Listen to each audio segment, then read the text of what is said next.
Hey Dan, man, welcome. Thank you. Yeah, I'm still trying to orient myself. Sunday night chores ran a little bit late, but right now I'm trying to point to the Crab Nebula. I just tried pointing it to Orion Nebula, but I was a little bit too late. It's already behind the tree in my backyard. So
right now I have this pointed to the Crab Nebula in the center.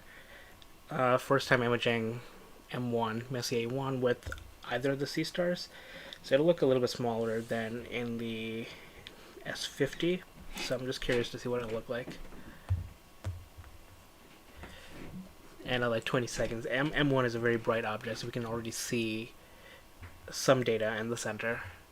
So I'll have to let this go for a few minutes and see what it looks like. And then I'll test out the auto denoising feature again, the AI denoising feature, and then we'll see what that looks like as well.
Oh, cool. What are you going to be looking at 5 a.m.? It gets pretty light out early, right?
Oh, cool. Yeah, those are great objects to look at.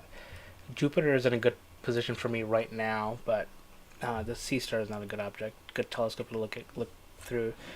If it wasn't Sunday night and I didn't have work in the morning, I would have taken out my C8.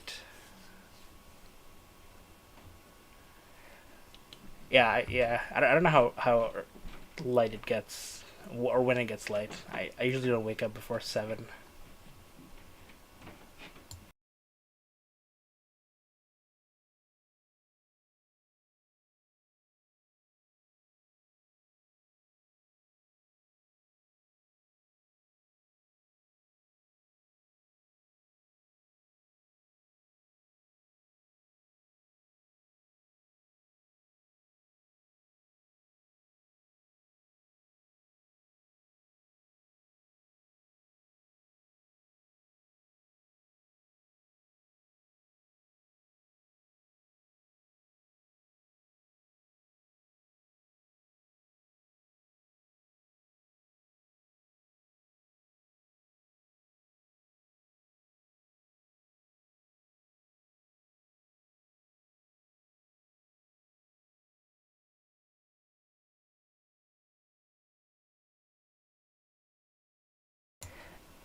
Yeah, that's fair. It is December, I guess. I wake up when the sun wakes up, and when my son wakes up.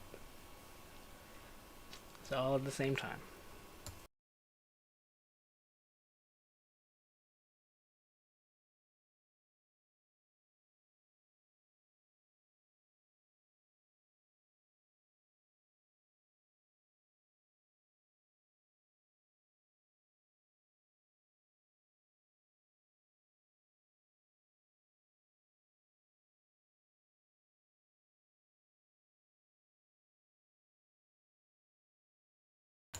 I will say M1 as bright as it is, it's I think the details are going to be a little too small to see with the S30. But I'll still keep going for maybe 15-20 minutes and see if we can get any detail out of this.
I'm just gonna quickly pull up what M1 looks like on Stellaria. I'm just gonna leave it on the side. Oops.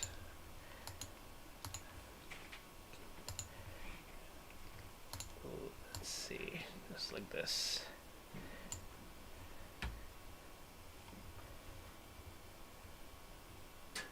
Yeah, we can kind of see some of the structure, but it's definitely not going to be like this. You know, I need to take this with my C8 at some point.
So while that happens, I'm going to take Stellarium back away and then try to figure out what I should point to next.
No, right now the Pleiades are behind my tree in the backyard, sadly. But I did image the Pleiades earlier, last week I think, or the week before. So I'll pull that up so you can see what it looks like. Let me just find that.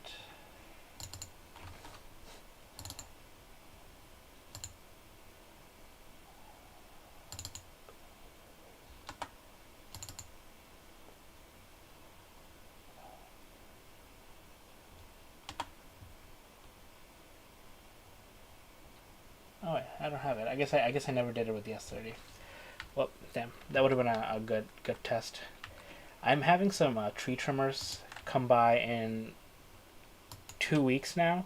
They're going. The tree in our backyard is overgrown, so I've asked them to trim as much of the eastern facing tree as much as possible, those branches, to give me access to the sky. So I'm hoping that they do it, and if they do it, then I'll have access to Orion and Taurus and a couple other constellations for like 2 or 3 more hours instead of the 45 minutes that I have now.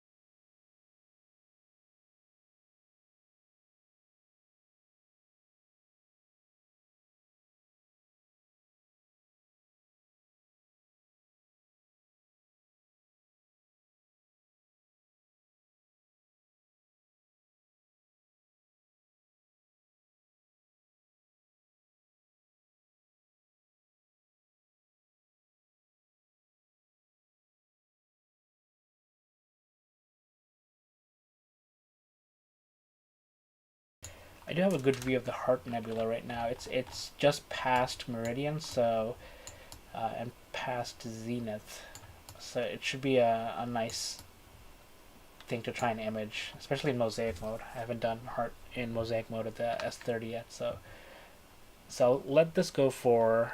Oh, look, there's a star trail. So one image got thrown out. I wonder if this is going behind a tree. I have very limited access to the skies around this time of the year, which is sad.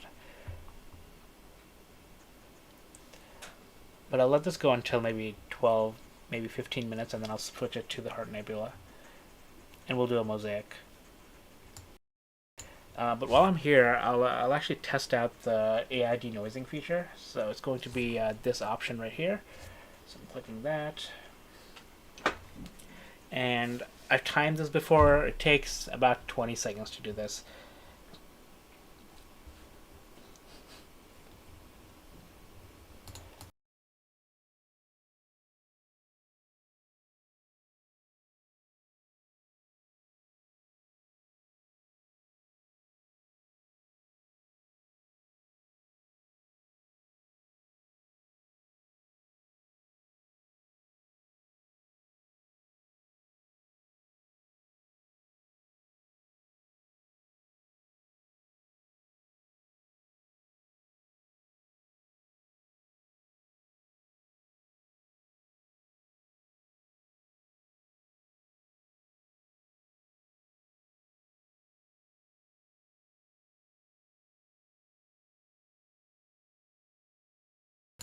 Oh yeah, look at that. Okay. It looks okay. I mean, the with the denoise, the area definitely looks a lot better. So if you look at before and after, definitely looks a lot better. But this object is just a little too small for the S30. It would look a little bit better with the S50, but even then, the S50 is not a big enough scope to get the detail that we want, the detail that we see in Stellarium. But it's okay. It's pretty good. So I'll just save this locally.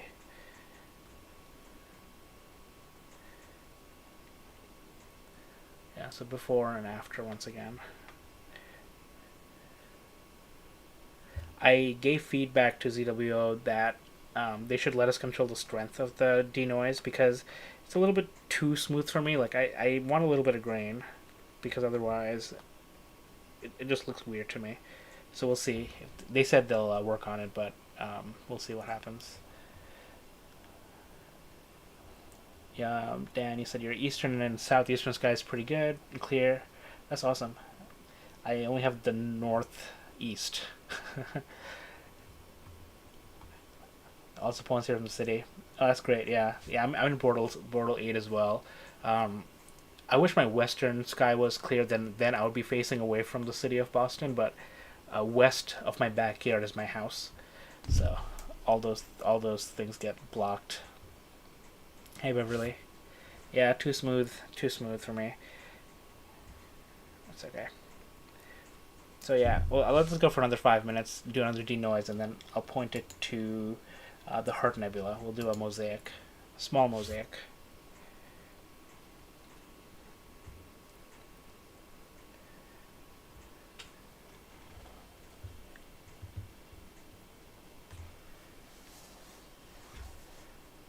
You have southwest. Wow, between all of us, I think we have 3/4 of the sky covered.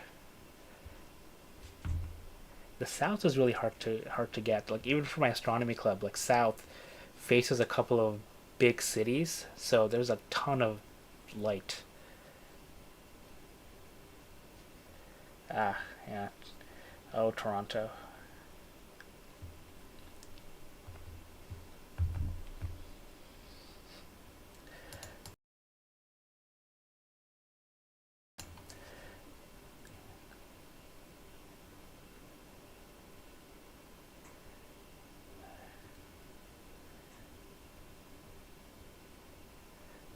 Yeah. Yeah, no, your north is blocked 40 degrees. Yeah, that's probably northeast is probably where I have the most open skies. It's funny. It works out for me in the spring and summertime because I have access to um, constellations like Cygnus. There's a lot of nebulosity there.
I'm hoping to get an adapter for my C8 so that I can start taking deep space photos with it. Currently, I can only use it with my giant mount, my CGEM mount, which is super heavy, super hard to put together and carry. Um, and like I hurt my back at one point, so I'm gonna try and sell that one off and get an adapter for my CEM40 so I can use my C8. Hey, Magical Wing. Oh, cool. You're gonna get 3 hours of Crap Nebula. What gear are you using? You'll get 3 hours. I'll get 15 minutes and then I'll stop.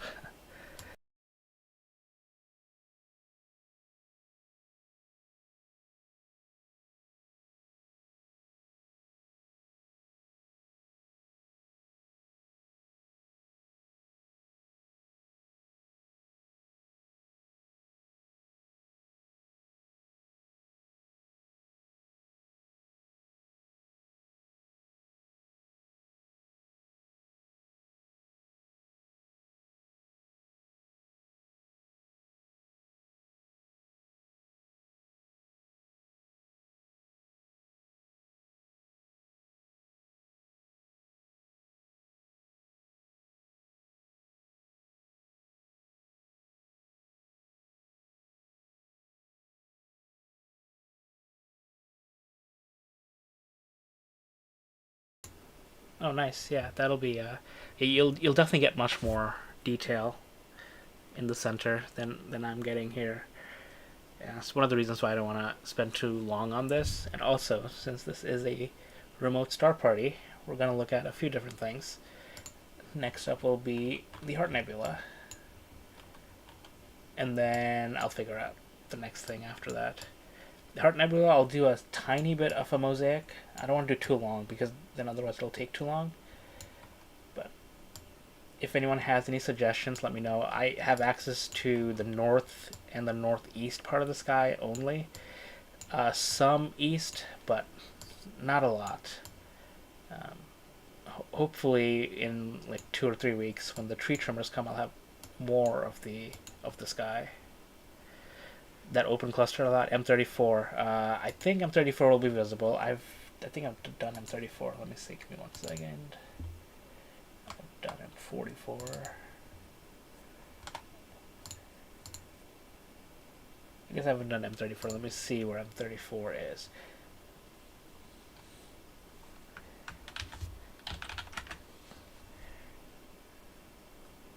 Oh yeah, M34, the double cluster. Yeah, it's in the northwest. Like anything that's lower than Polaris right now. Actually, it might work. M34. M34 might work. M34 I will do after the Heart Nebula. So thank you for that suggestion. So this is 15 minutes. So I'll do AI denoise one more time, and then I'll switch over to the Heart Nebula.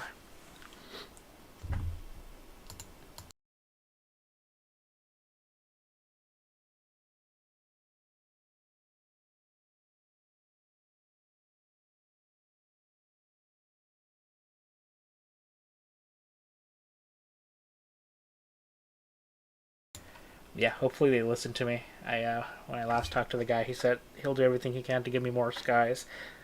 Yeah, so this is the Crab Nebula. Looks okay. Actually, looks better than I thought it would on the S30.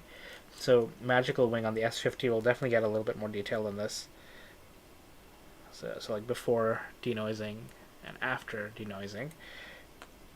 Too smooth, but good enough.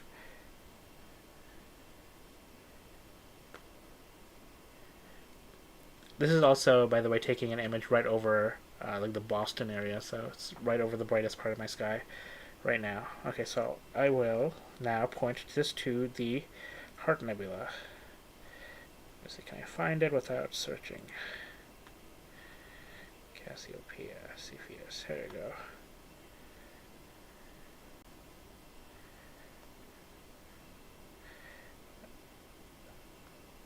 So that's the Pac-Man. Yeah, it's over there somewhere. It doesn't appear right away.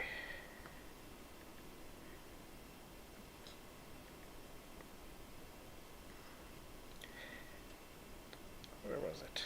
Oh yeah, I was close. Okay, so I'm just gonna do a tiny bit of a mosaic. 1.2. Okay. That's all we need. I don't need to get more than that. And then we'll go to switch. The Polaris is a star cluster, right? It's Polaris.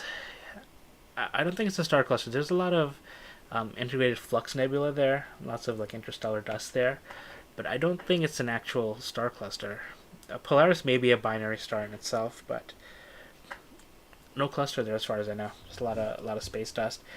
If you need like really dark skies in order to see that, but I think the S30 and the S50 will be able to pick that up if you're in dark enough skies. I am not in dark enough skies, so I won't even attempt it. But I will double check myself to make sure I'm not giving you wrong information about Polaris not being a star cluster.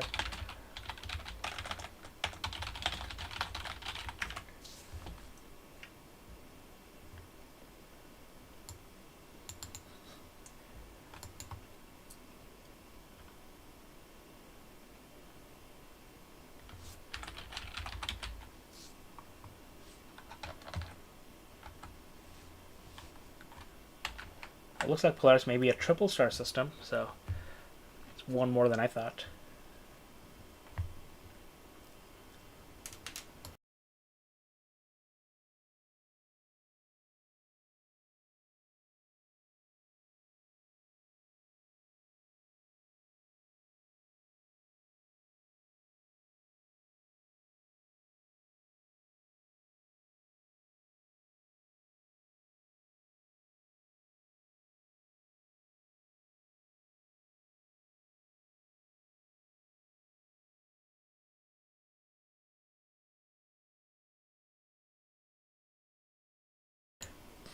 posted the Discord server as I usually do. So for anyone watching who is not part of the community yet. Yeah, new moon should help. Definitely. You may have mentioned where you were, but where are you located? Like, how dark are your skies?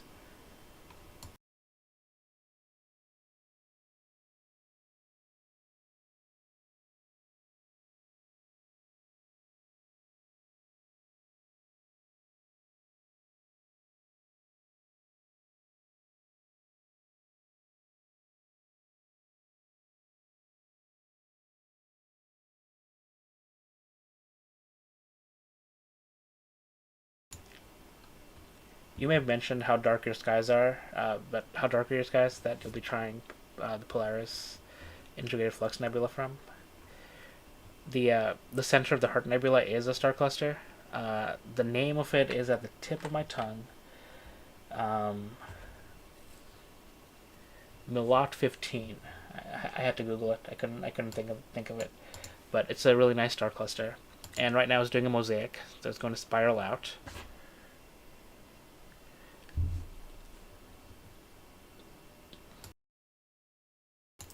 Oh yeah, find your scope. I saw that notification on my phone, but when I went to Discord, I couldn't find where you asked that. Yeah, so find your scope. Have you heard what a Telrad is? It might be Telrads are a lot more accurate. Um, they're I think they're easier to use, not as frustrating as a red dot finder. Let me I'll get a link for you. Give me 1 second. And it's much cheaper than $100. A lot of the larger scopes that I use have a Telrad.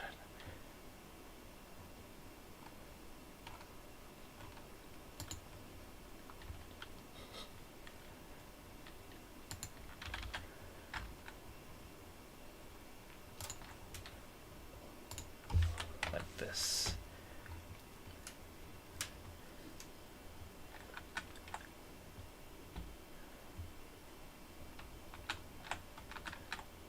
Yeah, at my astronomy club, we use Telrads for the largest scopes that we have, and it's really good. Like it can give you quite a bit of accuracy, and much easier to use than a red dot finder.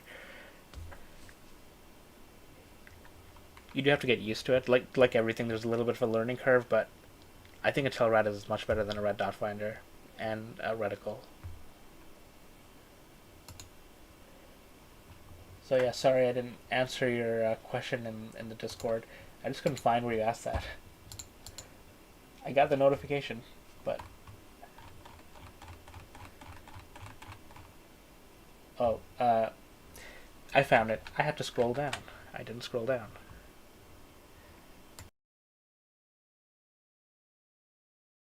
Yeah, you should shop around. There's Telrats have been around for a while. You may be able to find them on cloudy nights for cheap.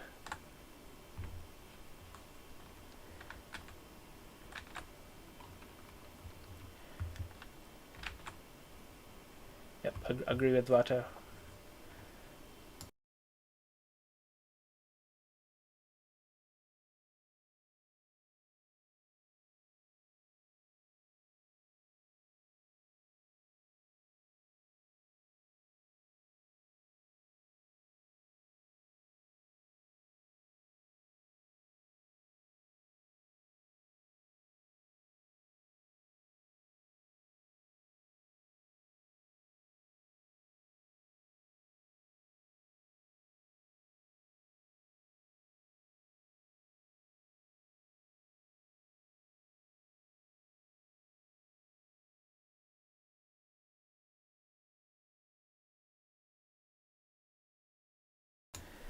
Ah, sorry about the strike.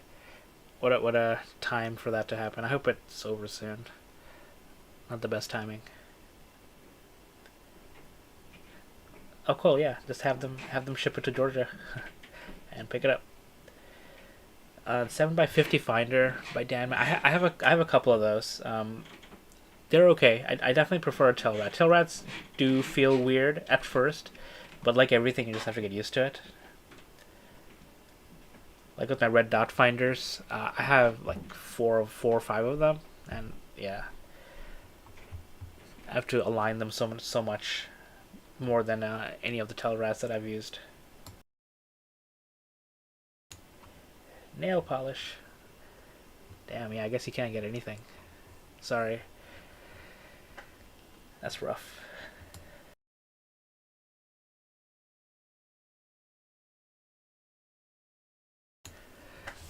On the screen, if I look at the sky chart, we can see what's being imaged right now, and this gray area, the gray outline, is what the field of view is, and the blue outline is what's being imaged. Yeah, the Seestar mosaic mode is pretty interesting. It's cool how they do it, but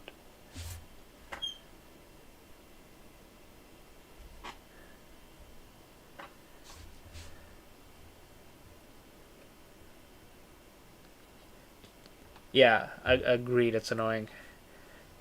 I think we had that a few years ago. I don't think it was our postal worker. I think it was the other delivery services like FedEx or somebody uh, went on strike during the holiday season.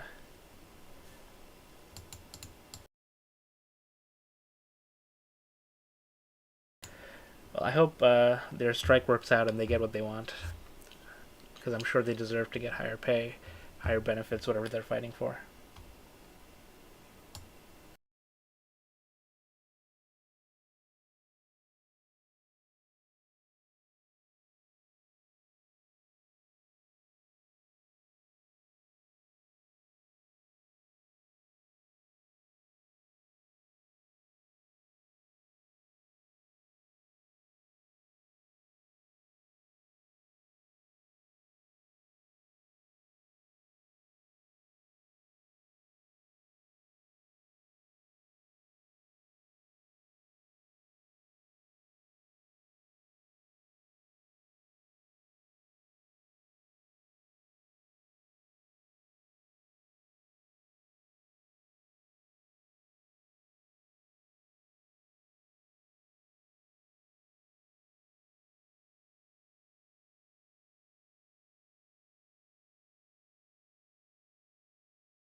Huh, interesting.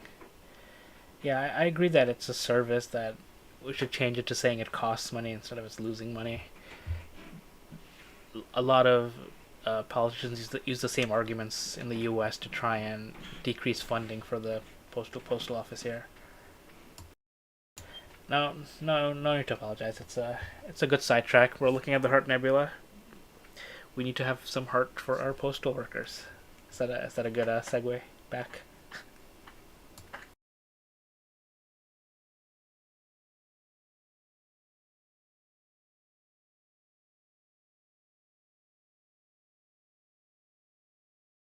Yeah, at 5 minutes, I'll do a denoise and see what it looks like. But we can see quite a bit of detail here. Let me. Most of you have probably seen my images of the Heart Nebula, but I'll share one that I took recently.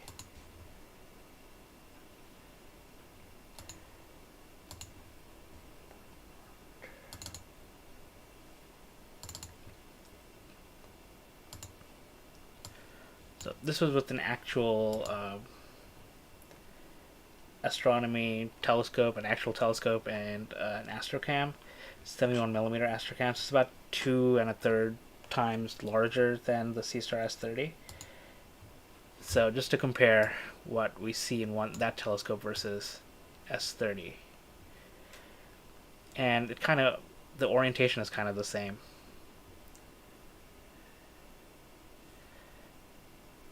But yeah, the difference is the S30 will never be able to really get this kind of detail, and this is not even full resolution right now.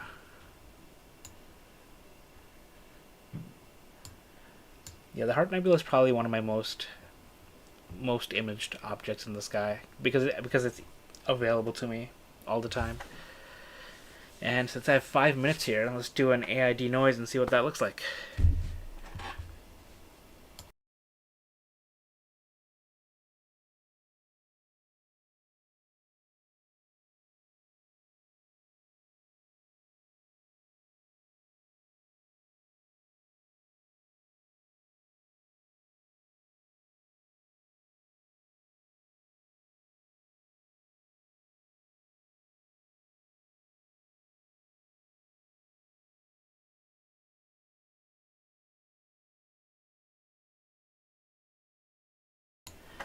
Doesn't look too bad.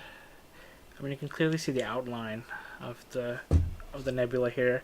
The central star cluster looks pretty good. Again, I think it's too smooth, but this is only 5 minutes of data. The Fishhead Nebula looks okay, and we can clearly see the outline of a heart. And we can look at the before and after. It's a little bit magical, so I'll save this. And then we'll go back.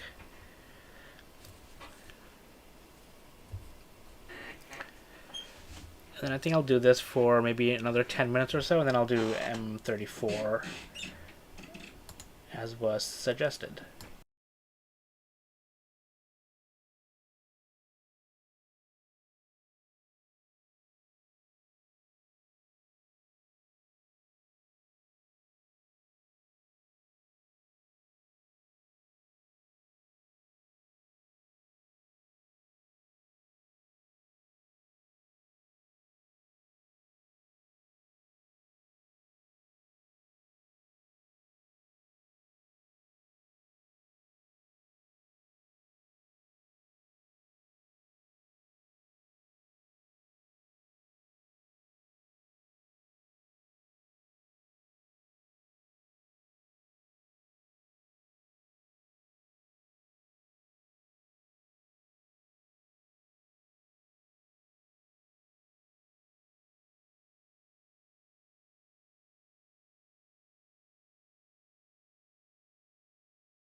Check under your seat for drinks.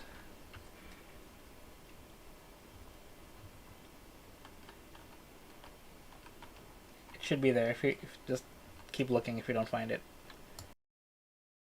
And while you're looking, I'm going to start off our little polls that I've been doing every week. Damn man, do you know where the Heart Nebula? What the Heart Nebula is? It looks like an interstellar dust, or is it star forming region? It's kind of both. It's a hydrogen alpha region, so there's a lot of stars being produced like in this area. It is interstellar dust. It's a lot of hydrogen dust coming off from stars. I don't know what more else to say with it. It's just and a lot of it glows because this is hot gas. This is an emission nebula, so the gas here, the red gas that we see as the hydrogen, is glowing because they have energy and they glow. So it's not like a reflection nebula. And the internal the central star cluster that we have, it probably does have some star birth that's happening right now, especially. Hold on, let me pull up Stellarium because you can see like these little nodules here. These are usually like stellar nurseries, so there's probably stars in here. So if we can have like JWST or Hubble look in here with their infrared cameras, we may be able to see more stars here than what we can with our non-infrared telescopes.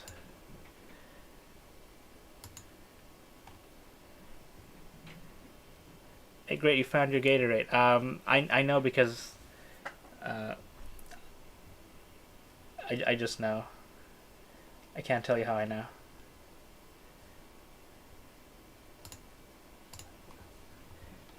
All right.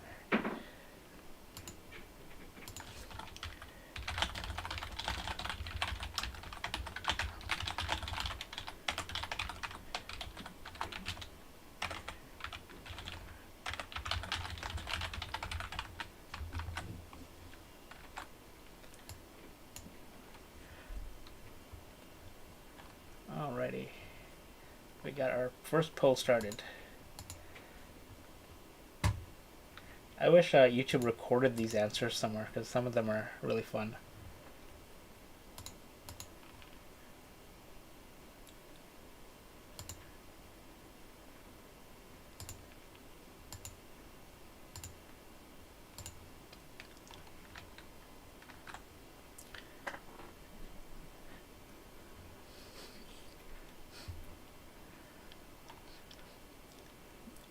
Yeah, pretty much. Yeah, that's a good way of thinking about it. It's partly stellar dust. It could also just be dust that's been there, the hydrogen gas that's been there that has just gotten enough energy to start glowing, to start emitting light themselves. It's not. And I'm trying not to say the wrong thing because I'm not an astronomer, but from what I understand is that so like any hydrogen alpha gas that we see are emission nebulae because they produce the light themselves. Reflection nebula like Merope and the Pleiades, they glow because stellar dust or stellar wind from other stars make them glow by reflecting light off them. But these are just like super hot gas, super hot plasma in space.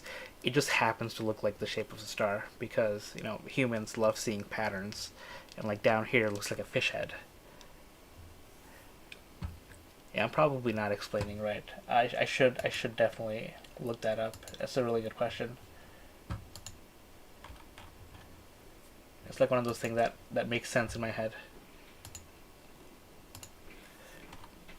Probably that bird you have as a threads picture, scouts for you. Yeah, he's my cockatiel. He's going to turn 15 years old in 2025.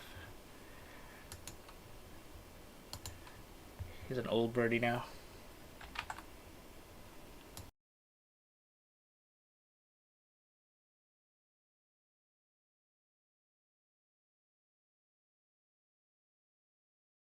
Oh, and the star forming region is just in the center. It's but it probably does have an impact on like the the other hydrogen alpha gas that we see everywhere. There's also a lot of oxygen in this that we can't see. So I'm gonna pull up my image again. Um,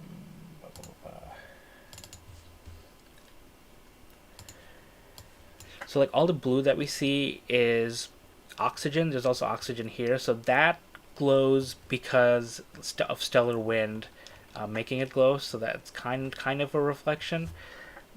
But there's just a ton of hydrogen. And if we were able to separate the hydrogen and the oxygen, we would see a lot more blue here as well.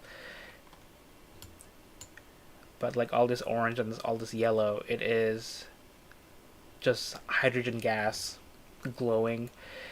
These little nodules here, you might see like stellar nurseries, like really young stars being formed in them.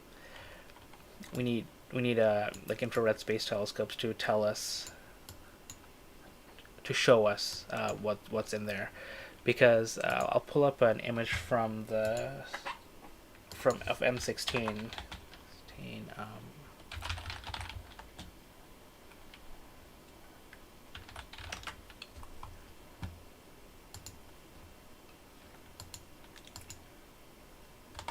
Video.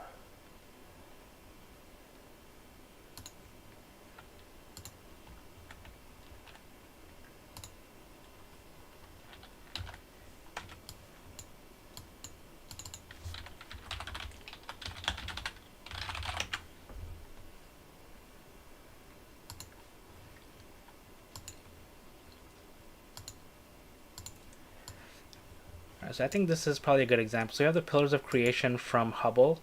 Like if we look here, we can't really see any stars, right? But then JWST with its infrared cameras, we can see like there's stars like glowing inside these little corners of here. So yeah, it's like can't really see inside here until you can look through the dust with infrared cameras. That's kind of like what's happening with the Heart Nebula here. Like if we were able to see with the infrared camera, we'd see a much more detail. But I would need to do a little bit more research, or maybe even ask an actual astronomer for more detail on this. How about the average looking gas? Average looking gas is probably sulfur, but I guess that's a smelly gas.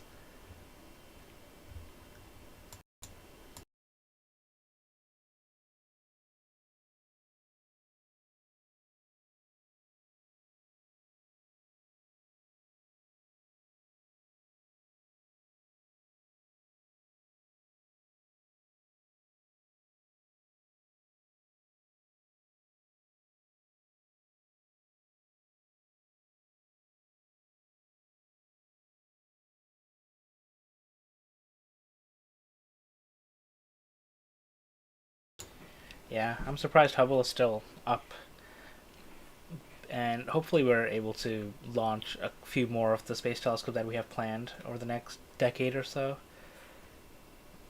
Hopefully they survive budget cuts.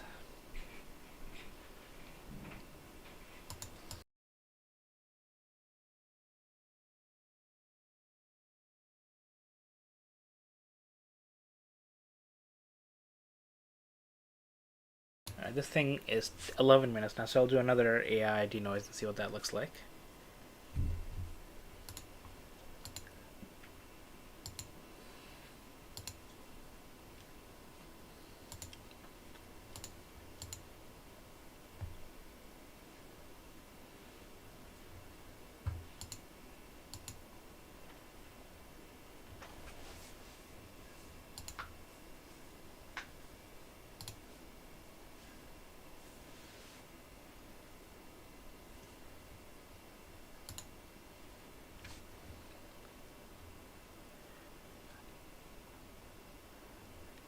I would also like my own personal space telescope if I had my way.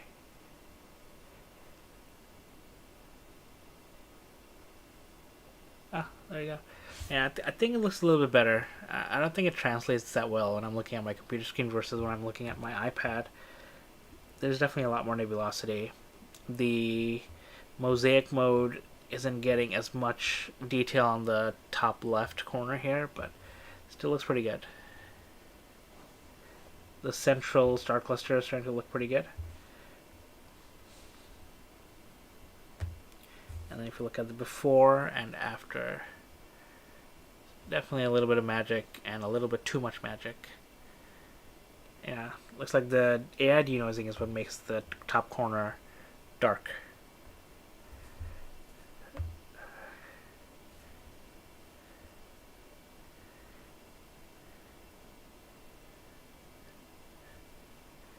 Interesting. Okay, so let's just go for a few more minutes. I'll save this. And then we'll switch over to M34, which is not too far from where the Heart Nebula is. M34. I'm just not gonna switch.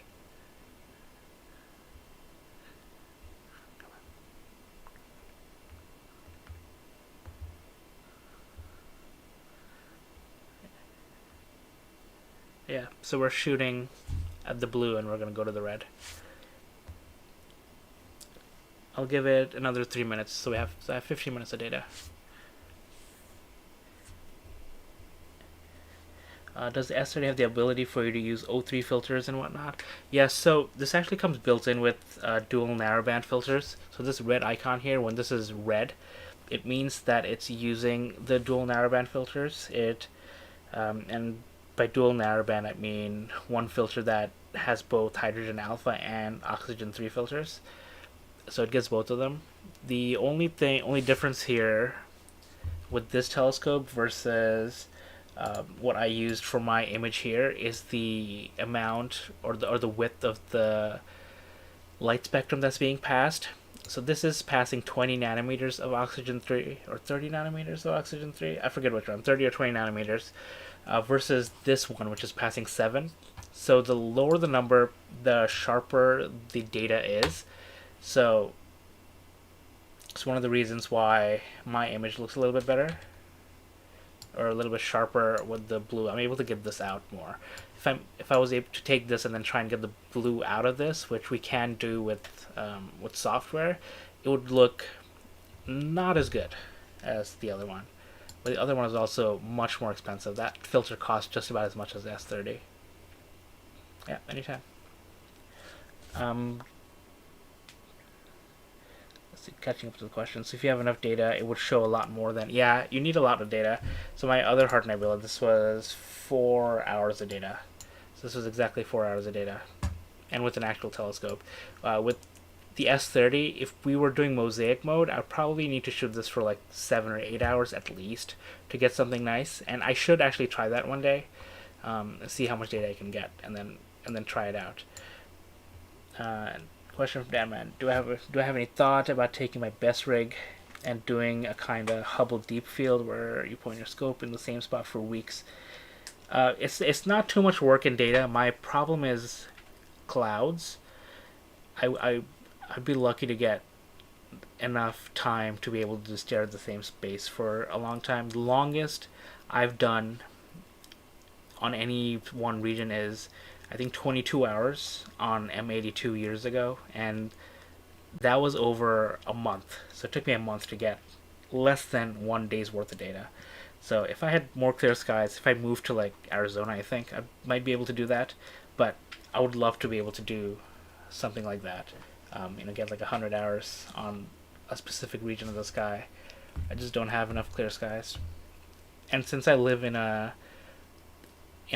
shared backyard area, I can't leave my scope outside. So even if it's clear, there's a chance that my neighbors are outside, like using the yard, and I can't set up and I can't go outside even if it's clear. So lots of things to worry to that affect what I can see, what I can do. I have thought about setting my scope to like Starfront. Someone on our Discord, my friend Jesse, he sent his recently, so we'll see how that goes, and maybe I'll send one of my gear too. Then I'll be able to do what you're asking. But that's not free.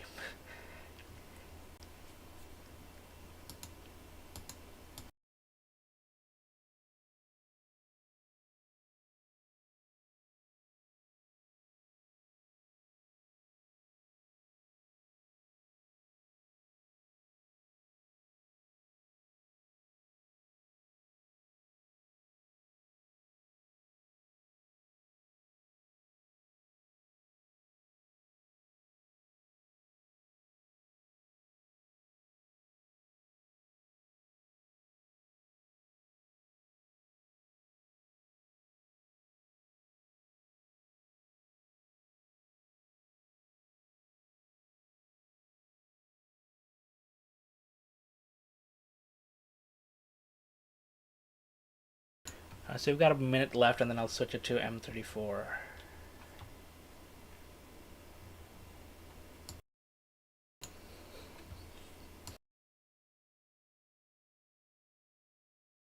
And just to add some more information for you, Dan, the region that I would love to image with one of my best telescopes for like 100 hours is the Virgo supercluster.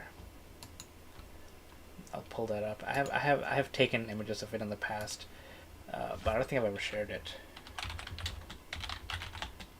It's not Virgo cluster. What am I thinking? I'm thinking about. Sorry, I'm thinking about Mercurian's chain.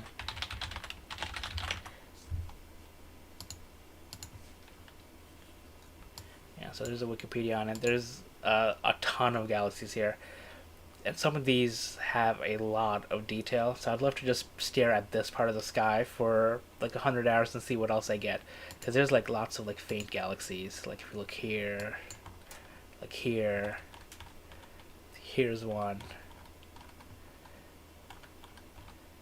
here's another one. There's a really faint one here. Here's one. Here's another one. Like, yeah, if I could, I would. There's one here, very faint. I'll see if I can find my Mercurian's chain that I did a few years ago. I never finished processing because it's just a huge, huge region.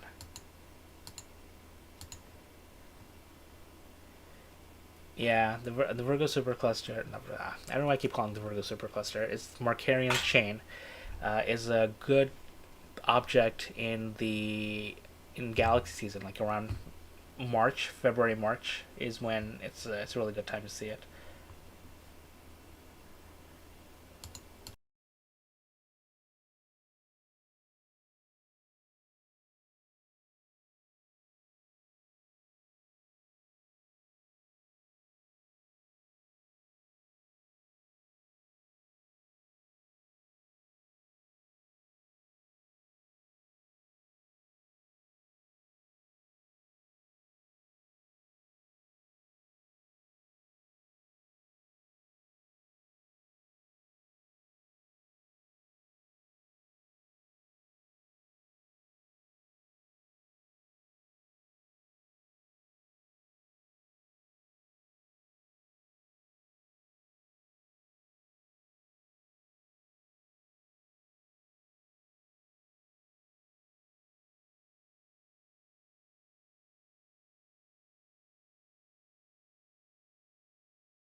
Oh yeah, I keep muting it. Sorry. Okay, so I'm gonna answer Bharat's first because I was talking and then I accidentally clicked mute. But you were asking if you can see it with the S30. You can. There's a lot of galaxies, but they'll look tiny. So this is with a 60 millimeter telescope, 60 millimeter f5. So this would look half as big, but you'll be able to see all of it. It might be a little bit hard to get any detail. Like even with my 60 millimeter here, I don't have a lot of detail. I need a bigger scope to get closer and get more detail, but you could see it. The S50 will be a much better option in this case. And when this chain comes around in like February, March, April, I'll try this with both of them, and then we can do a comparison. I'll also try it with my ASCAR 71F, which is an astrograph, and we'll compare that data as well. And to answer Adam's question, I know how you feel about satisfying to look at a star cluster with your eyes. My club has a 25-inch Dobsonian, and anytime I look at like M13 or M3 through it, my my mind gets blown, and I just love looking at star clusters through a giant telescope. Always blows my mind. I know how you feel. I love it. So yeah, so 16 minutes. I'll do one more uh, denoising, and then we'll switch over to M34.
All right, final look at the denoised version of Heart Nebula. I think it looks pretty good. Definitely not like my actual full astrograph setup, but not too bad. And this is before denoise and then after denoise. Too much denoising, but it still looks good. The central star cluster is starting to look good. The Malat 15, the structure here actually looks pretty nice. I'd probably enjoy shooting this thing with the S30 for 8-9 hours and see what I can get. Maybe next summer. But for now, I'll close this up, and then we'll go to M34 as was suggested. 34. Switch. That's it. Thanks, Beverly. Yeah, he's had a like a constant cough, so he just coughs for like 30-40 seconds every once in a while.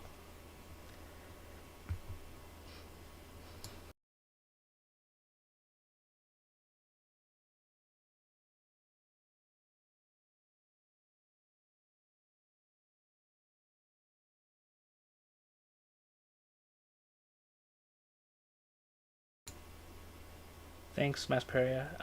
If you have any specific questions on either of them, let me know. I did also do a comparison video about a week ago. You may have seen it, but just in case you haven't, I'll post that link in the description or in the chat. Where is it?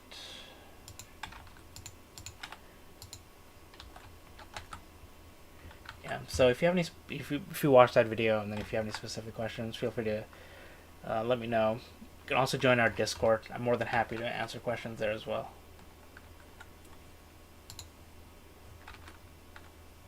Thank you, Beverly. I hope so too. Yeah, he's had a cough for weeks, and the doctors think he's okay. So we just keep our eye on him.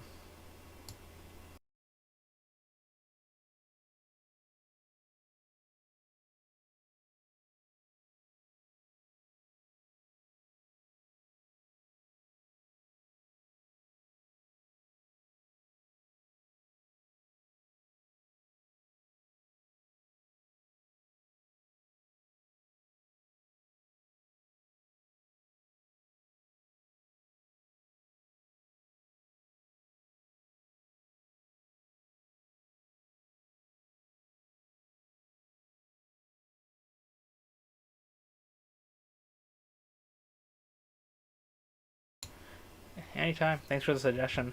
Look at it. This looks starting to look nice. Actually, I'm gonna have to stop this because I realized that the narrowband filter was still on, so the star colors are not going to look good. So I'm gonna turn that off.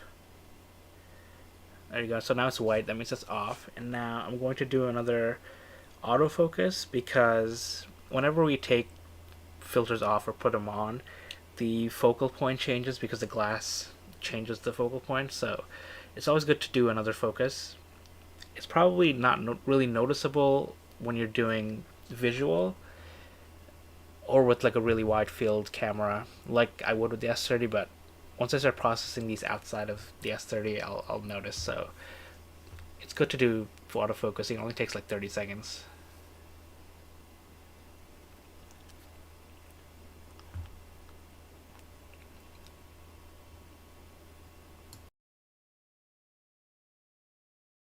And if in the meantime anyone has any other suggestions to look at, let me know. Alright, so I'll start this.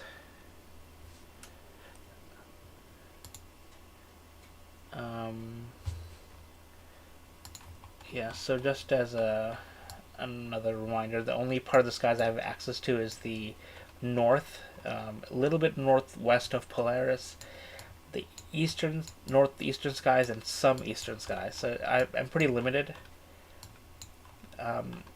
If this was February, you'd be able to see some of the galaxies in the Big Dipper, or around the Big Dipper, like M51, the Whirlpool Galaxy, or M101, the Pinwheel Galaxy. Those are cool to look at.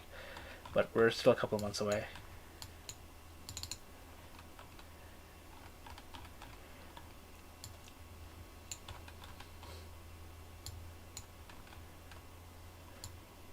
I did spot a globular cluster somewhere.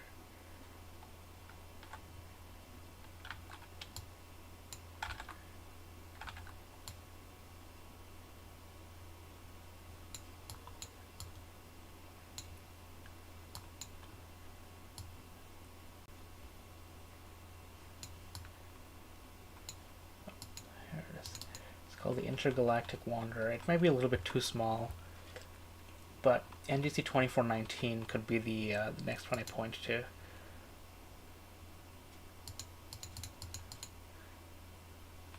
I think it's going to be too small. It's too small for my Astro 71F.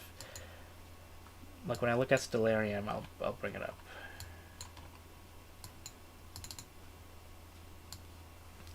When I look at Stellarium, this is the field of view with my 71F, and the S30 is even smaller, so we'll see. Open to options if anyone has any more suggestions. A cone nebula. I did that one last week. I think it's the one that looked a little bit weird. Let's see if I can find it. If we go back to our thing. Cone nebula is also known as the yeah, here it is. This is the Cone nebula. So you can kind of see the Cone nebula here, the cone. I do have a denoised version. Yeah, here's the denoised version. So yeah, so this is the cone. I need a lot more data for this, but I should probably image this a lot.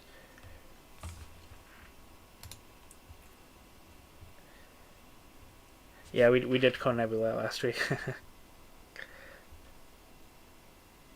Yeah, Rosette. Rosette is going to be gone for me. We had this one too, the Medusa Nebula. And then these are today's. And then this is M34, minute and a half. I can probably play with the saturation level, but I'm sure there's a lot of color in the... that's too much.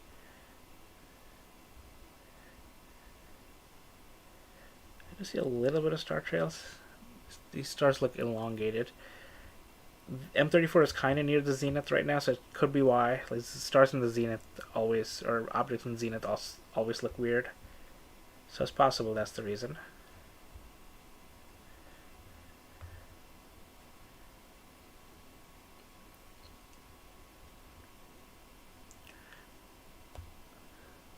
Just looking at an individual sub to see what it looks like, because it could also be like a bad frame messing things up.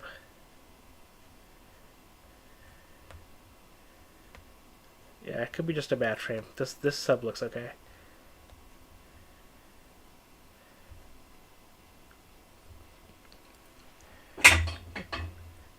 M103. Which one is that? Is that a galaxy? Is it? Let's see how far up it is in the sky.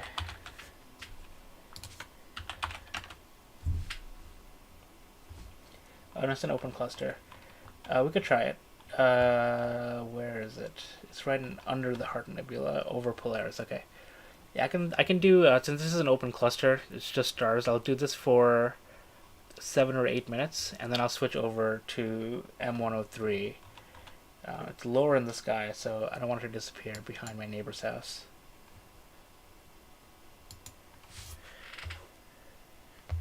Yeah, and M34. Yeah, so some of these have like elongated stars. You can see this. This is due to, I think it's because M34 is really high near zenith right now. So I'll have to throw these subs out because this doesn't look good. Stars aren't shaped like this.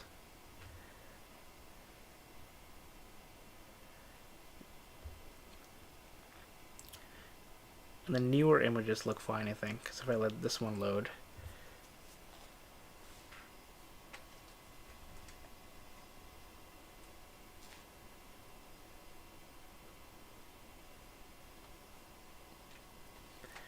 There we go. Yeah, the newer images look fine. It's the some of the older ones look bad. It's okay.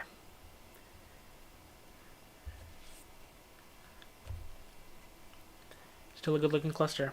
Got some nice star colors here. I bet if I do an AID noise, some of the elongation will fix itself. Yeah, they probably did get bored of looking round. It's boring. Round is boring. I want some triangular stars.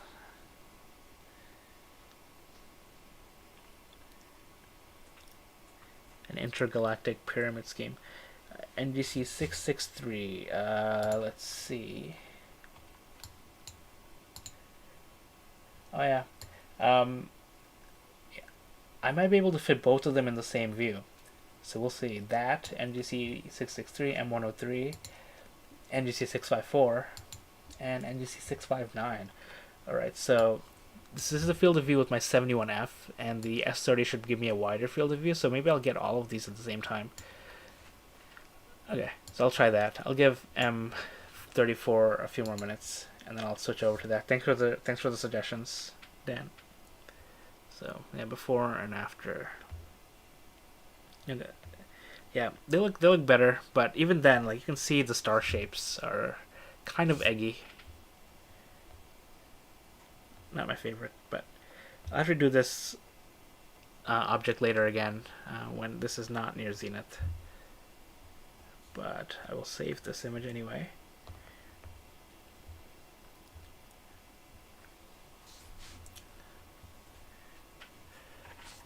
I have 4 minutes of this, so I'll do 7 minutes of it, and then I'll go over to M103.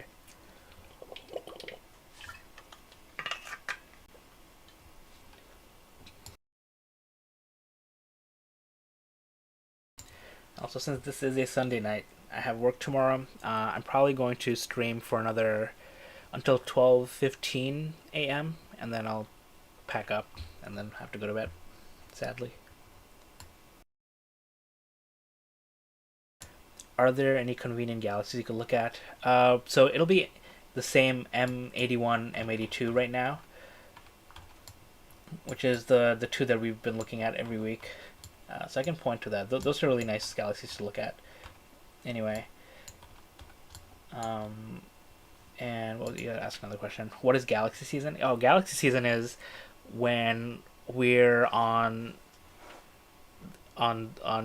like in the January through May months is galaxy season, because a lot of galaxies will appear in our night sky because we're on the right side of the sun. So normally, like in the summertime, a lot of those galaxies would be behind the sun. We can't see them. So like M31 Andromeda Galaxy and M33 the Triangulum Galaxy switch off, so they are more visible in the summertime. But the other galaxies, a lot of galaxies appear in galaxy season. It's amazing.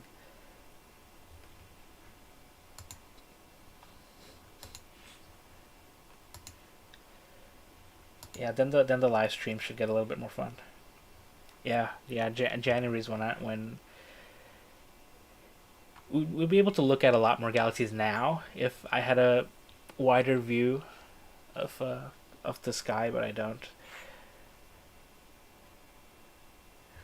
I wish I could stream the Markarian's chain, but I can't do that from home. It's in a really awkward part of the sky for me. But one day maybe.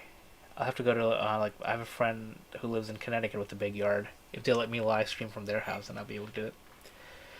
Is there any reason to have 20 and 30-second exposures? I tried 20 just to try today, but it kept failing to stack. Huh, interesting. No, I've done 20 and 30 seconds without issues. Have you tried it when the object was like straight up in the sky, like at zenith? I find it easier when things are not high in the sky, and it works. Um, but if you're having issues with 20 and 30 seconds, try to force it to do a horizontal calibration again. It could not be tracking properly. But in most cases, 20 and 30 seconds is fine. You'll actually have less files, which would be easier to process than more files with 10 seconds.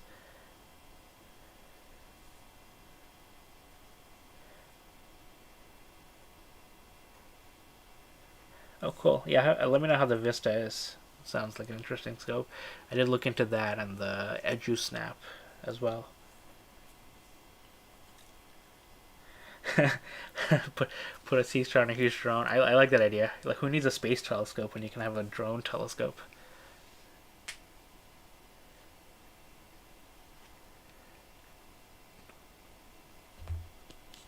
All right, M34. I think 6.5 minutes of M34 is good.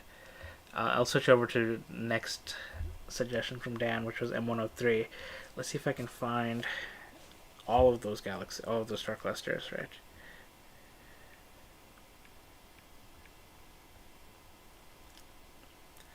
So I have M103.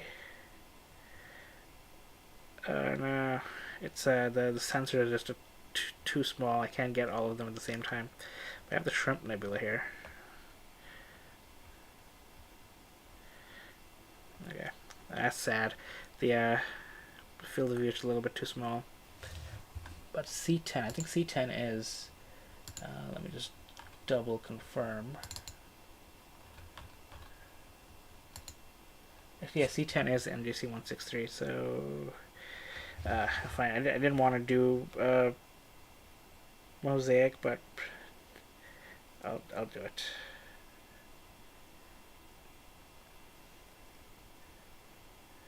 Where's Polaris? It's the meridian. Okay, I think that's fine. Okay. Okay, let's give it a shot. Switch.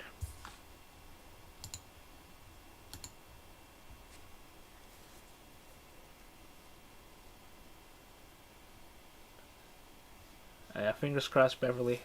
I'm looking forward to seeing the Vista.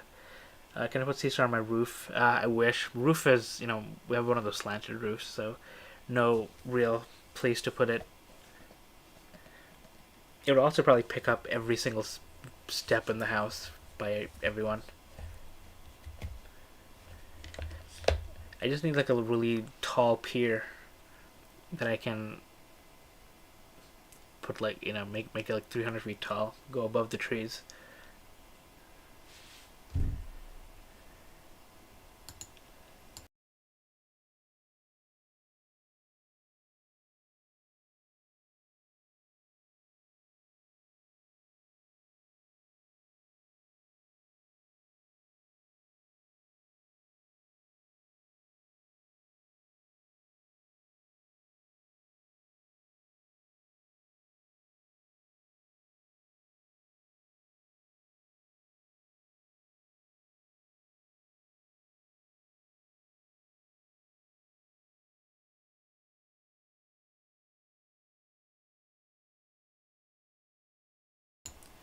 Look, we got both of them. We have M103 up here, and then let's see. I need to just stack a little bit more, and then I can do the plate solving thing.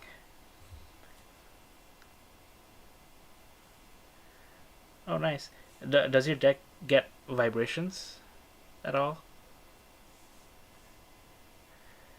I feel that's usually my worry about having it not on concrete.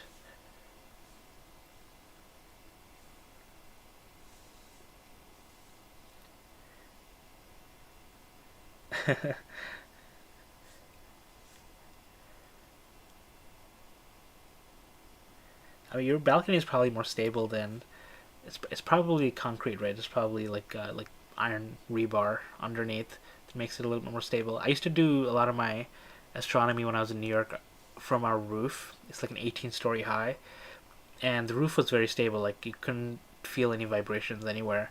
The biggest problem was the wind. It was always windy up there.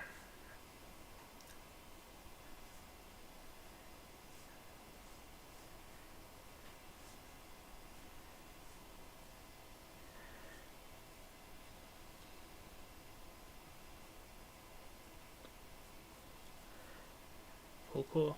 Oh, look at that. Okay.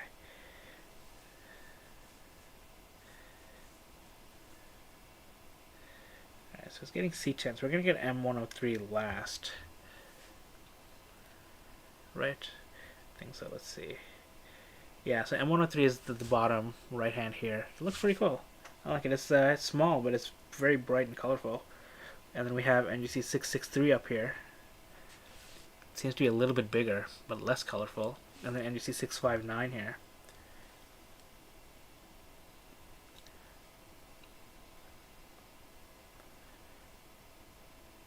Oh, that's good.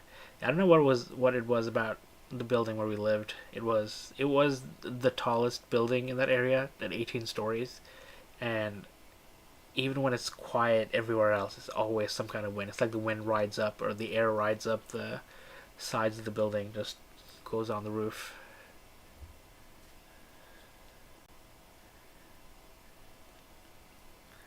Alright, that framing kind of worked out. I'm gonna have to let this go for like 15 minutes or so that it gets more of the field of view and fills up. But this is a pretty nice area of the sky. We have three clusters here, and quite a bit of color. And I don't see any X-shaped stars, so it looks much better.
Uh, 375x magnification is quite deep.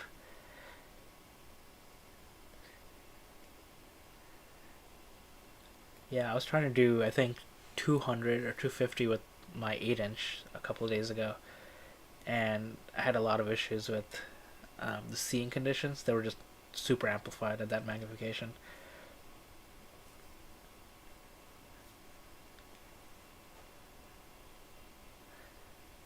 Yeah, I guess a lot of practice at holding still. Probably a lot better than me. I'm spoiled by my computerized mounts. I do want to get myself a big Dob one day, but I need to move somewhere with my own backyard and some private storage space outside. Because like even our garage is a shared garage with the neighbors, so I can't really keep anything in there. But I would like to get myself maybe a 12 inch, if I could, a 16 inch Dob, and do some visual one day.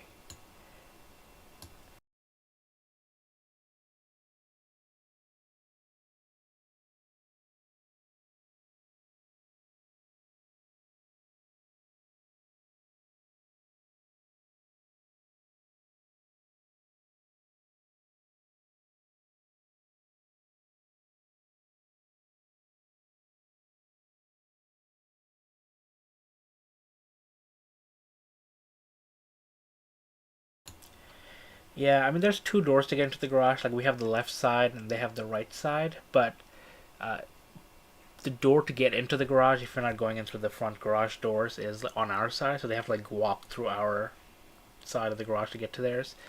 It's not it's not the best, but yeah, that's our situation.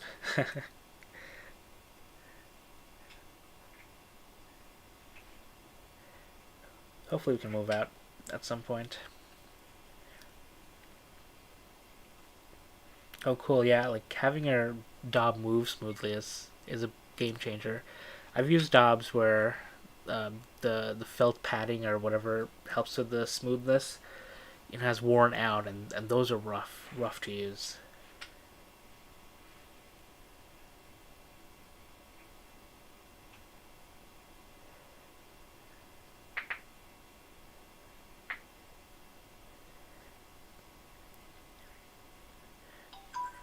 Yeah, people at that park, you should tell them about buying some like felt pads. There's some tutorials online on Cloudy Nights and Stargazers Lounge of how you can replace the felt padding and then make your Dobsonian feel new again.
Ooh, an 18-inch obsession.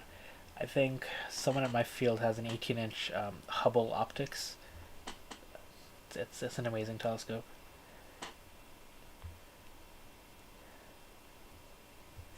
Wow, that looks. I need to visit that astronomy park at some point. It's been on my list for quite a while. I have another like YouTuber astrophotographer friend who lives in Ohio. He goes there all the time. I need to join him one day.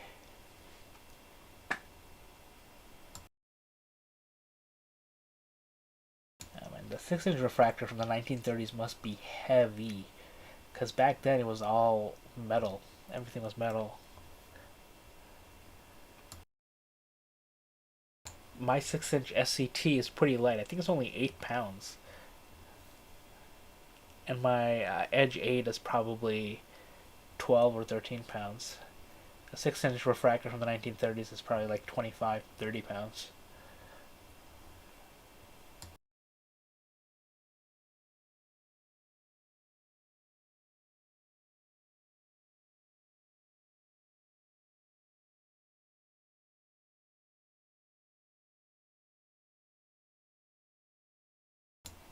Oh, that's crazy.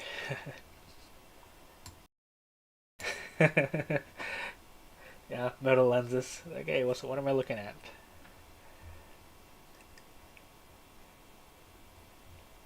You're looking at atoms.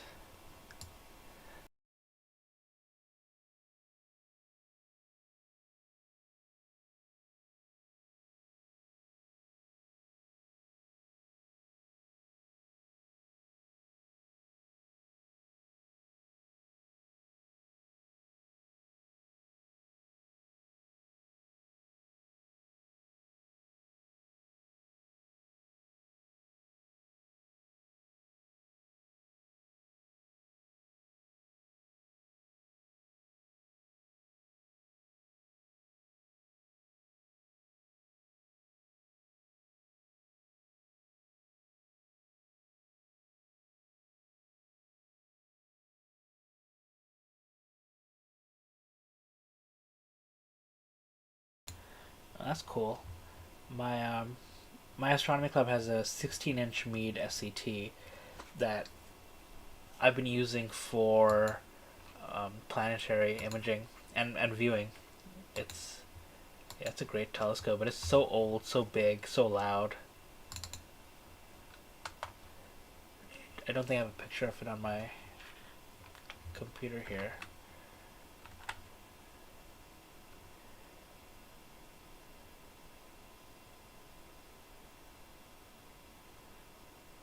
Oh, nice. How do you like that obsession? I don't think I know anyone with an obsession. Just the Hubble optics. There is somebody in my astronomy club who worked on the New Horizons spacecraft, and he's one of the best mirror makers in the world. And he teaches classes on how to make your own telescope. So one of these days, I am gonna go learn from him, or from any of the seasoned astronomers in the club. Yeah, I bet that thing is also so expensive. It's been a while since I've looked up obsession telescope prices. Let me look it up.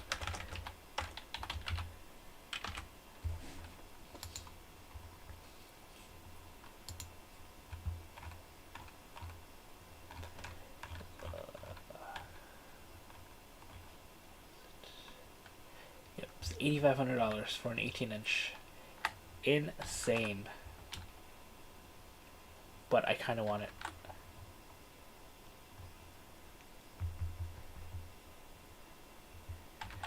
Yeah, yeah, I bet. They also have a 25-inch obsession now. Um, yeah, ultra compact. They don't even have a price on the 25-inch on their website.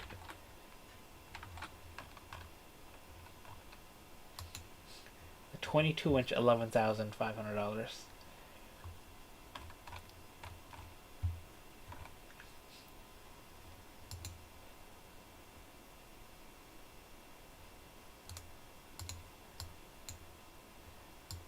This is a great picture of somebody next to an obsession, just to show you just how big the aperture is on this.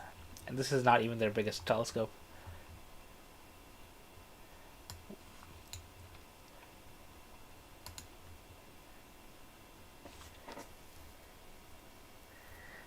Yeah, if you have to ask kind of thing, yeah, that's exactly what it is.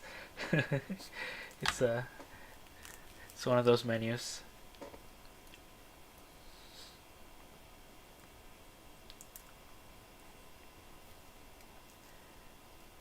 Oh, cool. That's interesting. Yeah, at my club, like any of the club telescopes, we need somebody from the club who's trained on using them.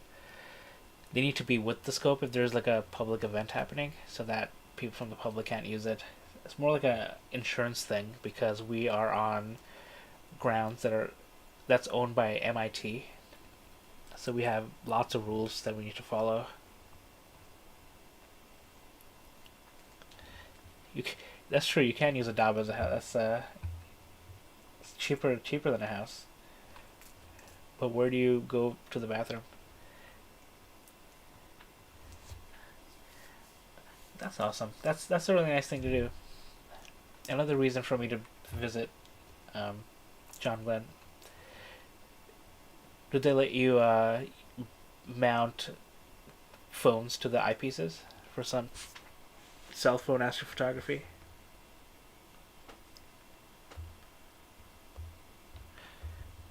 And while you answer that, I'm going to do an AID noise just to see what the three star clusters look like with less noise.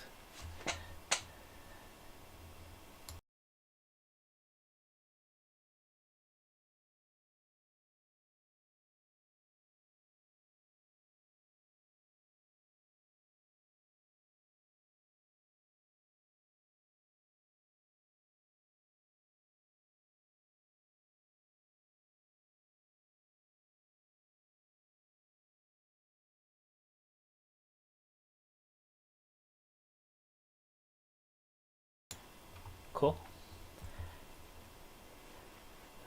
Well, I'll go one day. And we're looking at the three clusters with some denoising. Yeah, this look great. It's the great region of the sky. Thanks for the suggestion again.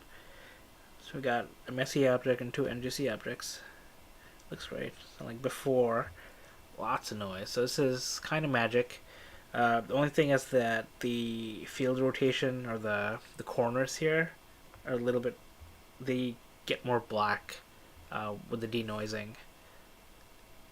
It's interesting, but yeah, it looks pretty good.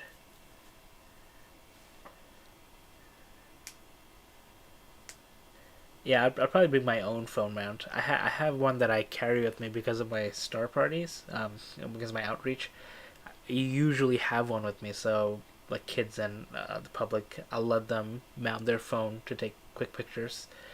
I did forget it the last three outreach events I went to, so I need to try and pack it the next time I go, which is next Monday. Cool. Yeah. Yeah, so many stars here.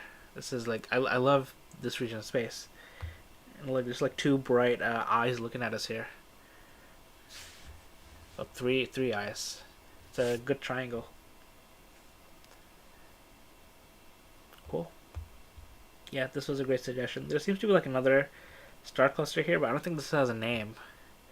Let me look on Stellarium really quickly.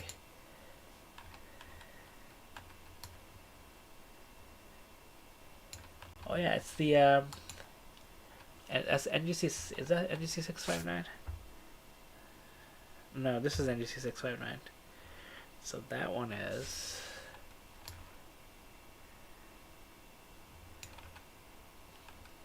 Yeah, I don't see anything on Stellarium. Yeah, it's that region of space right here. There's a lot of stars here, but it doesn't seem to be any indication of what it is. Cool. Let me save this, and then we can go back.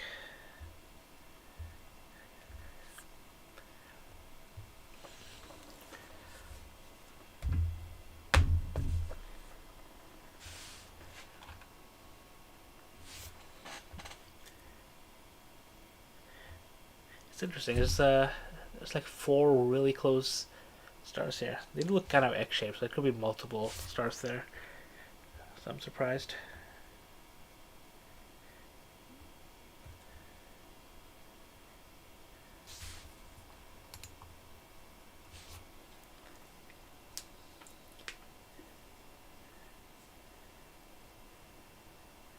Oh yeah, yeah, me too.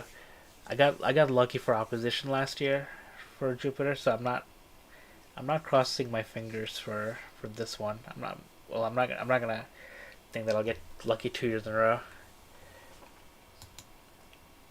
But we'll see. Luckily, opposition isn't like if even if you're a few days early or a few days late, you'll still get the opposition effect on Jupiter. It'll still be super bright and super big.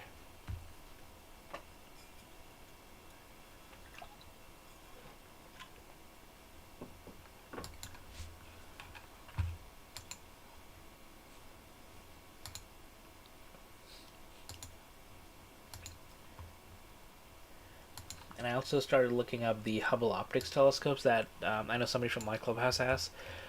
So it's funny. Theirs is a little bit more reasonably priced. It's 12,500 for a 24-inch Go 2 Dobsonian, which is cool. I think this would be like great for star parties um, if I had $12,500. But it is super fast. I like this picture.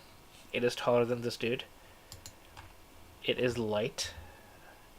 It's only 61 kilograms, about 170 pounds total assembled. Not too bad. Maximum magnification is 1200x.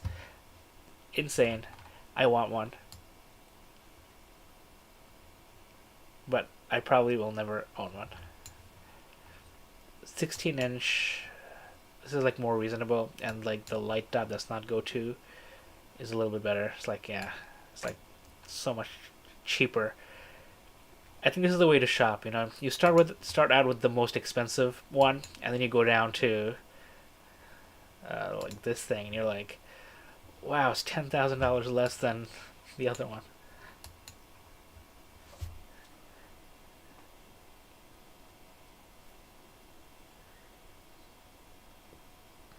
Oh yeah, I saw that. I saw that Euclid, however you pronounce it, Euclid's photo. Yeah, yeah, that's insane. I want to take a 1 gigabit pixel mosaic one day of something. Nice. Yeah, yeah, I hope I can too. Like I would need to make a lot more money in order to justify buying a $12,000 telescope. I don't think my wife is watching the stream, but she would probably give me a look. I have enough telescopes as it is.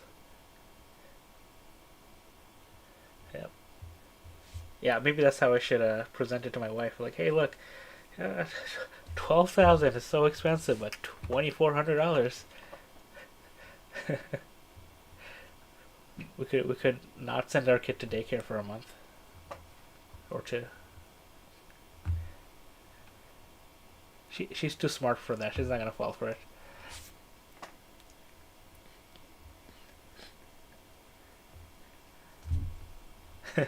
Yeah, maybe when I retire, that'd be yeah. My biggest priority is trying to get to a place where I can have my own yard, maybe my own permanent setup in the backyard. That's my current goal. Emergency shelter telescope. Yeah, I mean, like, I need to be able to see what's coming at us.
Thank you. Yeah, I think so too. It's all more of a matter of when than the if.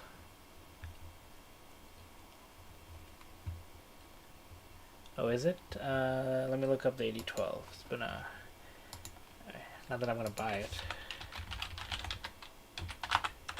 right now for like large Dobsonians. I don't have place to put it. Yeah, it's big and bulky. I'm not gonna be able to like travel with it because it's super long. I don't have a car big enough.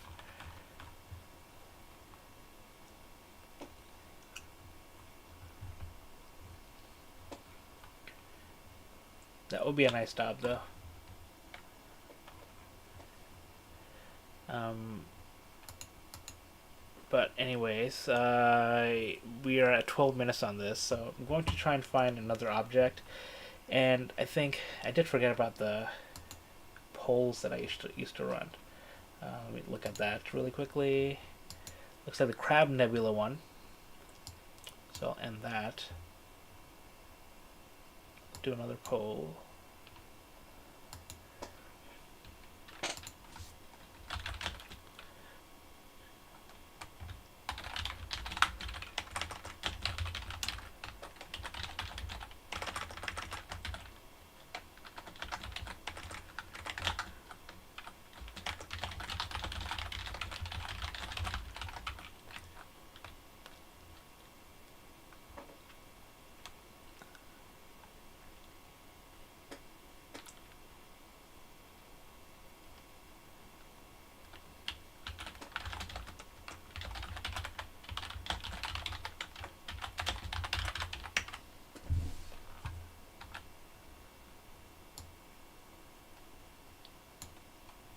Okay.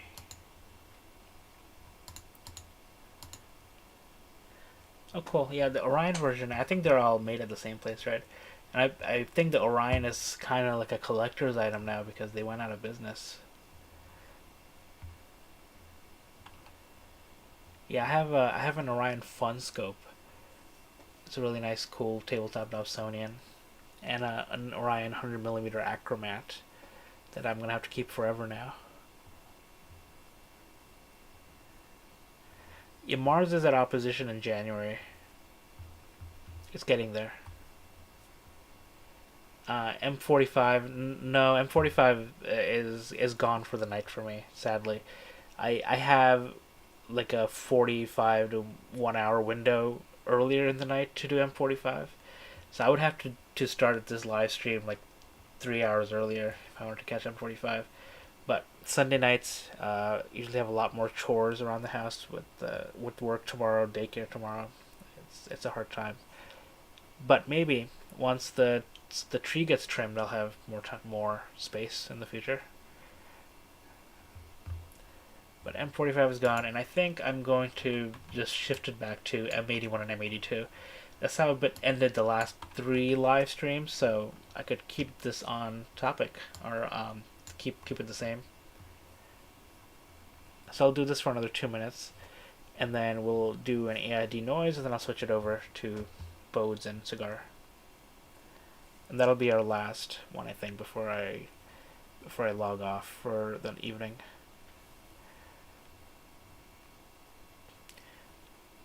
Oh, cool. Orion MCT. Oh, you have an Orion 90 millimeter MCT Dobsonian? How does that work? I'm gonna have to Google that. I have a Meade 90 millimeter Maksutov that I use for planetary gazing.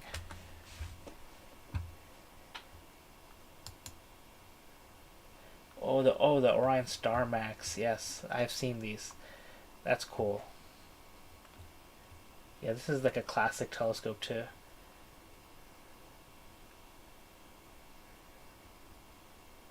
Cool. I didn't realize these came in a tabletop format. I've seen these before, like standalone, or with like regular Orion mounts. But cool to see one in this format. I have the Meade ETX 90, no mount that came with it, but I could put it on my Orion Fun Scopes tabletop Dobsonian mount. That's a good idea.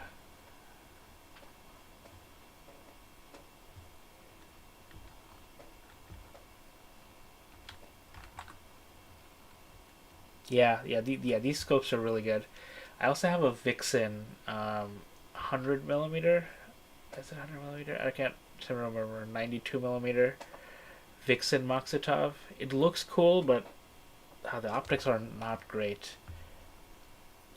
The only reason I have it is because I bought another telescope from someone and they were just looking to get rid of it. Yeah, those tabletop Dob mounts are really good. Yeah, it looks like it's the same mount as my Orion Fun Scope. So yeah, and having used that a little bit, it's pretty stable. Stable table.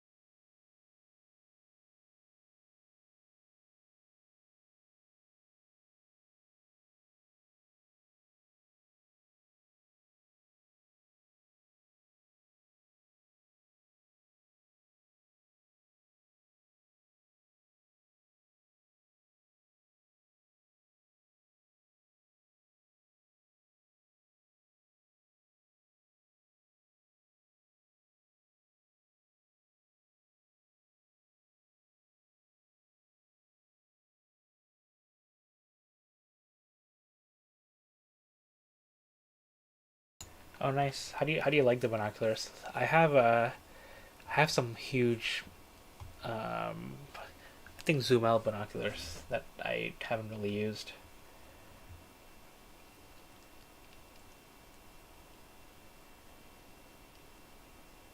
Ah, interesting. Damn. Can you open it up? You might be able to fix it. And if it's Celestron, I think their service department is pretty good. So you can contact them. They should be able to at least help give you some guidance.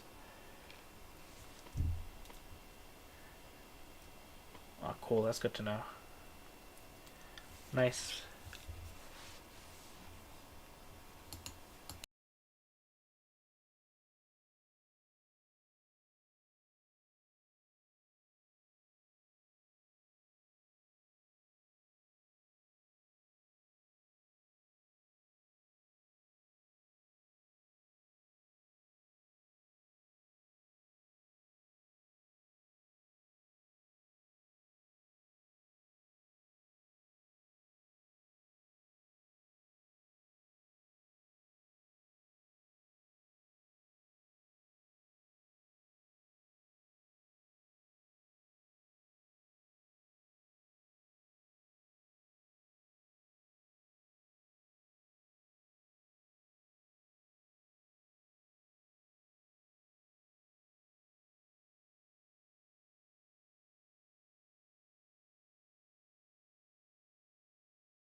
Alright, just gonna do the denoising one last time, and then we'll switch over to M81, M82.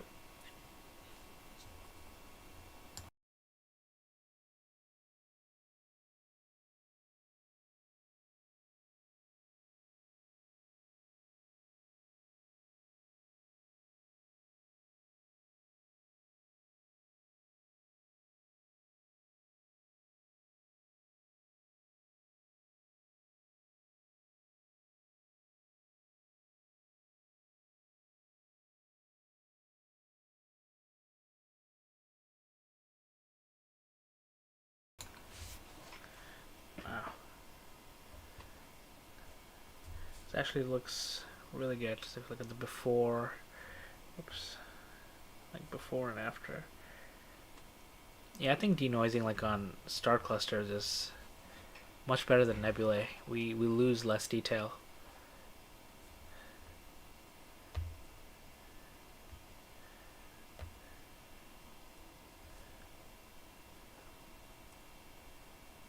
Yeah, now the corners are also looking good. Hey, Sundog. I'm doing well. How are you? Thanks for stopping by.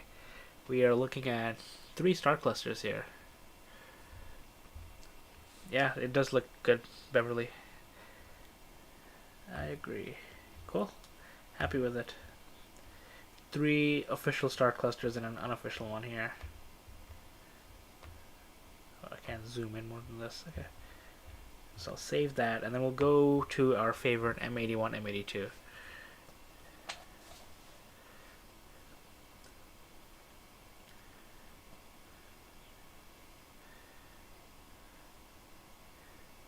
Okay, so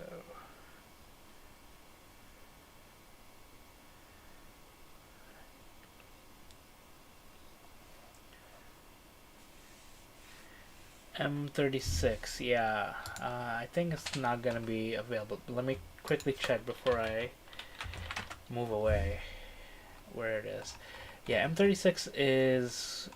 I needed to point to it earlier. This one's going to be behind the tree now. It's at the same altitude as Jupiter, and Jupiter's gone for me right now. We'll do M36 maybe next time. Alright, so M81, M82. And if I do this, I'll also get the Garland Galaxy at the bottom, NGC 3077. So, okay, let's go to switch.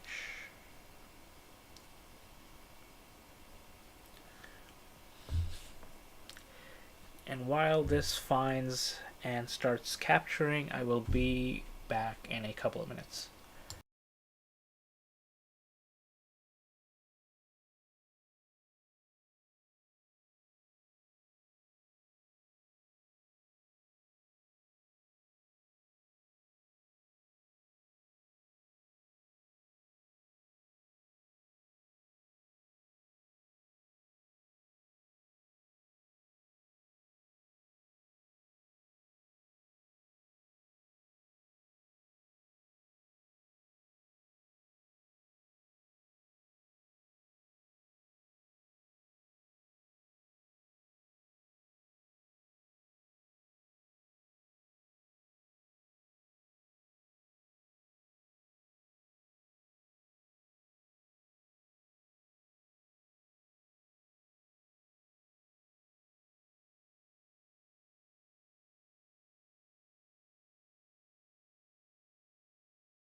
Hey, sorry, I'm back. Yeah, the edge is snappy. I looked into it. It looks pretty cool.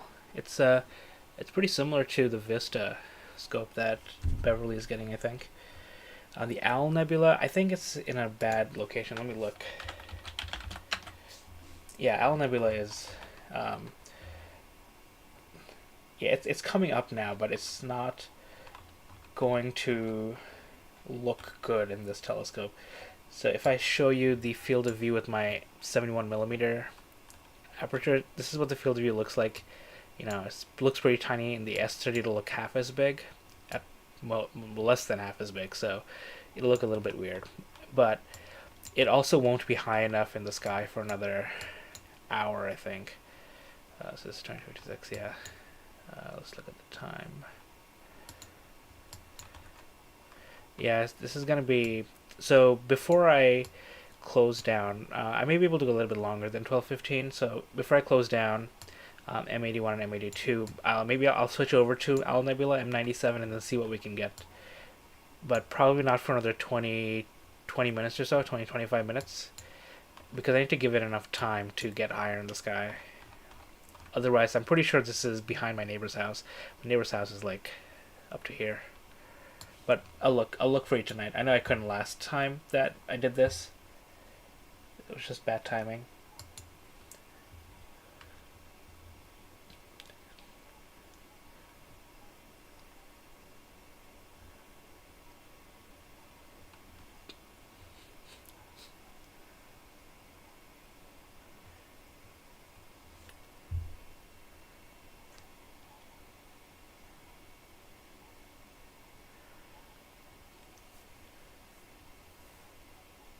I'm sure you. I think you can post a link here. I don't have any like filters on the chat or anything, but I don't know if YouTube does. But you can try it, and if it gets blocked, I'll look up the Kickstarter page and I'll link it.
Thanks, thank you, Zendog. I try. I have been enjoying these remote star parties. Hopefully, I'll get to do a few more before the end of the year if the weather complies.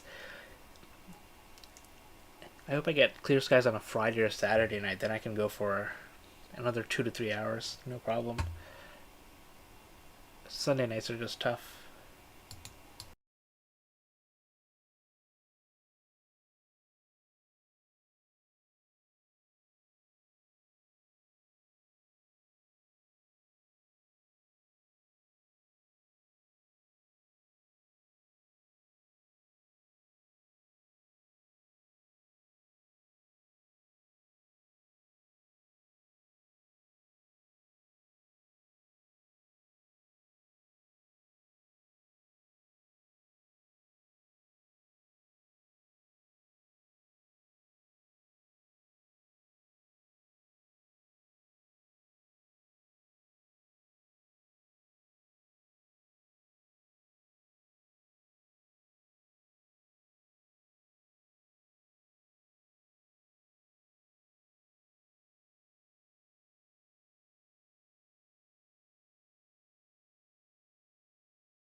There is. If you look into Cyril is a really great free software that you can use. The interface has gotten better over the years.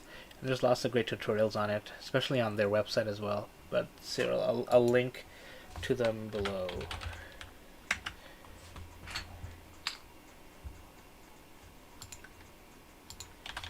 And I have some videos on Cyril as well on the channel. Where do I post this there? Do I think the S30 is better than the S50? Um, that's always a tough question because although they're similar, I mean they're very similar. They're like very slight differences where one is better over the other. Like the S50, you'll see more detail in your objects, but with the S30, the wider field of view means you get a wider field of view without having to do mosaics. If you haven't watched my video where I compare the two of them, I'll post a link in the chat. You can take a look, but I don't. It's really hard for me to pick whether the S30 or S50 is better.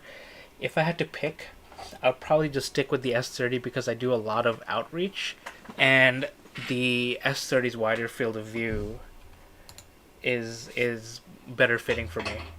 And the wide field camera, I think we'll get some updates in the future where we can do Milky Way and star trails and maybe meteor shower images as well. So I think in that case it'll be better. But if you're looking for detail, like getting closer to objects, then the S50 will be better.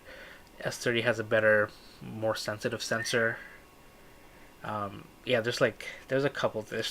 I think it depends on what you're looking to do. Like for me, for my outreach, I would pick the S30 over the S50 right now. I know it's a really muddy answer to your question, but they're both, as Sundog said, they're both excellent telescopes, and I like using both of them. And the app that we're seeing here is the same for both of them. So like, I'll do AI denoising here. This is 9 minutes of M81 and M82. Like this will be the same for both the S30 and the S50. You'll get access to the same updates.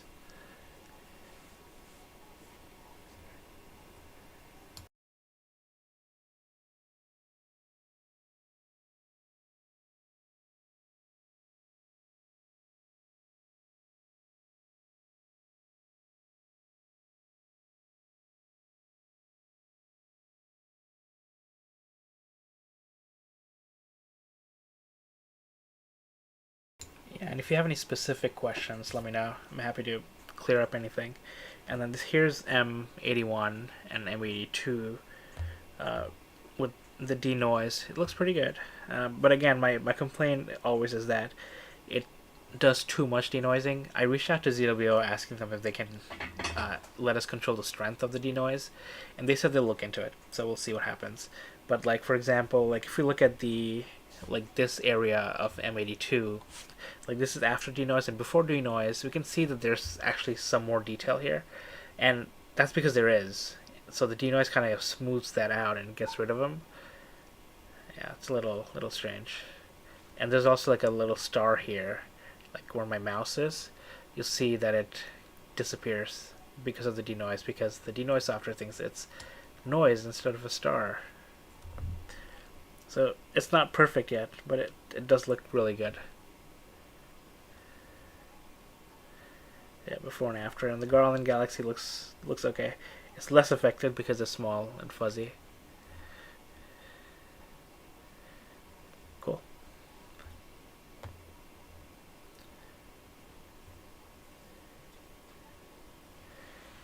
Oh, cool. That's I'm glad the Edge Snap lets you do that, and I'm really glad the Seestars let you do that too, because I post process most of my images.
Yeah, agreed. The competition is good for consumers, and I hope this means that the prices just keep getting lower and lower. Although there are some smart telescopes like the Vaona's Vespera 2, that's like $1,700, and it's the same specs as the Seestar S50. So it's kind of those in that one is kind of crazy, but it still sells. Yeah, M81 is starting to look good. It looks good and looks better in once I denoise it. So let this go for another 3 minutes, and then I'll denoise it, and then we can take another look at it. But yeah, it looks pretty good. I do have saturation here, so I'll just reset that.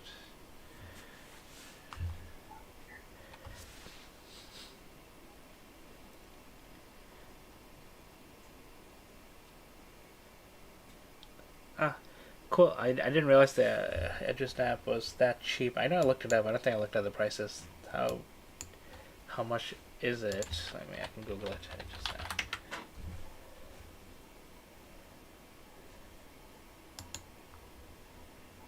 Oh wow, it starts at $159. That's pretty good. Cool. That's a good price. Is there any required or recommended enhancement software needed for either the S30 or 50 to get started in addition to the scope? Nope. Nope, it's all built in. You just get the Seestar app from the Apple App Store or the Google Play Store, and it's all in there. You don't need to get anything else. You don't even have to try and do any kind of like post processing outside of the Seestar. You can just use whatever the Seestar gives you and keep that.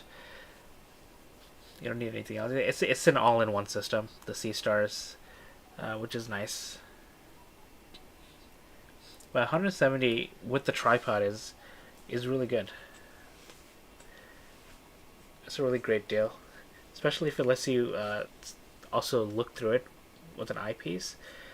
I might have to get my cell phone at some point because I'm always looking for things I can use to do outreach with. Like the Seestars have been great. So maybe I'll get myself an Edge Snap at one point, maybe in 2025. Cool. Yeah, the direct viewing looks interesting.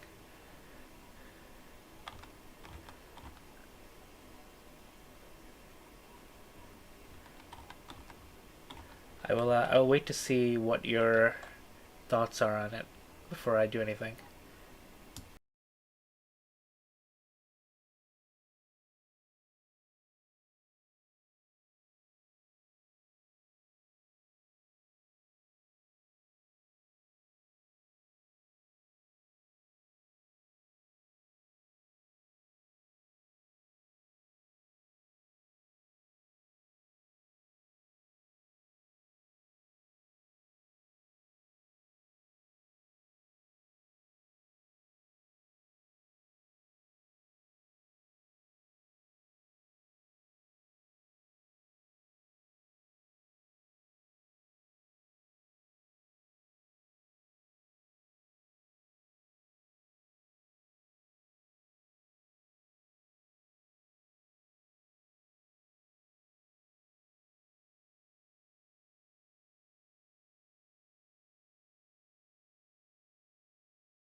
Oh, cool. Yeah, 25 millimeters is pretty good. You could probably buy your own. Get like a 12 millimeters. It's probably a good way to zoom in. Get some closer details and stuff. Yeah, I think I know which one you're talking about. It's uh the Evo EV scope, right? It's the one you're thinking about. One of my astronomy club mates has one from their Kickstarter from years ago. So he had a good deal on his, and he brings it to all the star parties he goes to. It's always interesting. But that eyepiece is actually not a true eyepiece. You can't switch it out. So when you look through it, it's actually an LCD screen, a tiny LCD screen, where the image you're looking at is getting live stacked, kind of like we're seeing here on the Seestar. So imagine this, but you're seeing this through a tiny eyepiece on the telescope. It's a really cool idea. Great for star parties. But yeah, very expensive. $4,000 is crazy.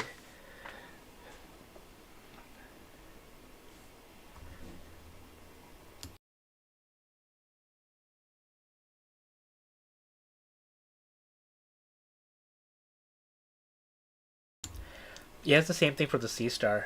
If you haven't watched my last video, I talk about the like in the enhanced mosaics from the Seestar. So I'll post that in the description.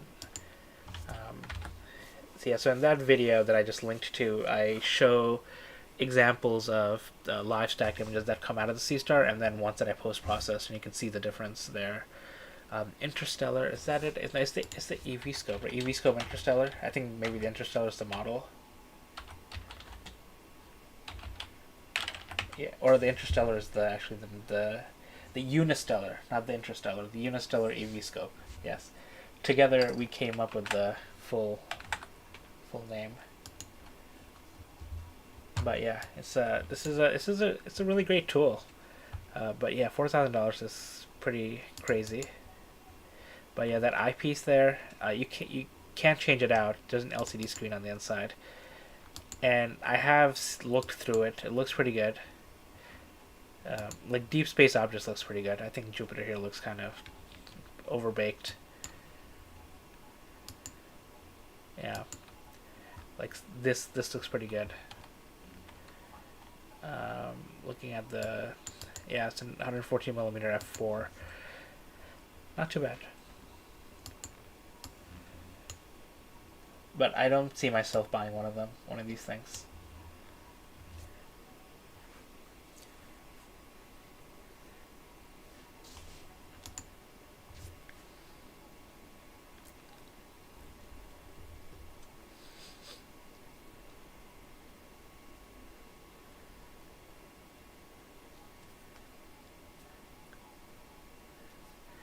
Cool. Yeah. If you have questions about any of these smart telescopes, let me know. I'm happy to answer. Um, and not just in this live stream, but I'll post the link to our Discord again. Let's see. I never have it in the description. One second. You can ask me there too. There are a couple other people in the Discord with one of the Seestars as well.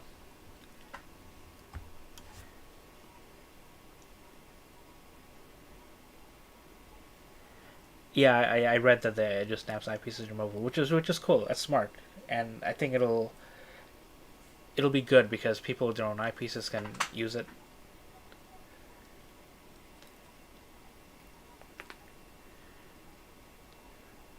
Oh, interesting. No filter. It uses a huh. That's interesting. Yeah, I'm looking forward to hearing how your experience is with it.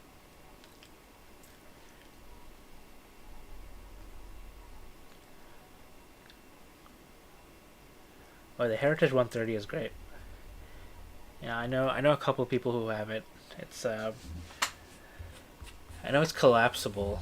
We so it's probably it's one of the ones I need to talk to my. I think you're the one who mentioned it, Dan, in the Discord for telescope modifications for libraries.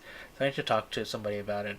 But my guess is that since it's collapsible, the libraries want less moving parts. So not sure what'll happen, but we'll see.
Oh, for the solar filter, you could make your own. I have a video for that too. I did a lot of solar outreach during the solar eclipse season, and you can make your own filter.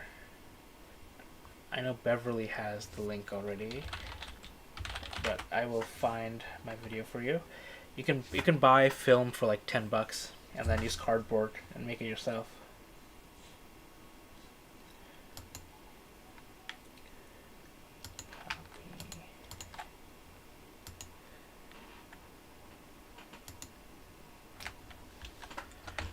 Yeah, so that link it shows you how I made my solar filter hat for my telescope. I bought one sheet for like $20, and then I made a dozen different filter covers for cell phones for telescopes using the same sheet, and you can get a smaller one for much less cost. Alright, so it's 20 minutes of M81. I did this longer than I wanted, so I'll do AI denoising one more time, and then I will switch over to the Owl Nebula, or at least try to do the Owl Nebula. It may not be high enough in the sky, but we'll see. Maybe it will be. And then we'll see what it looks like with the Seestar. It's a really hard one. It's a really small object.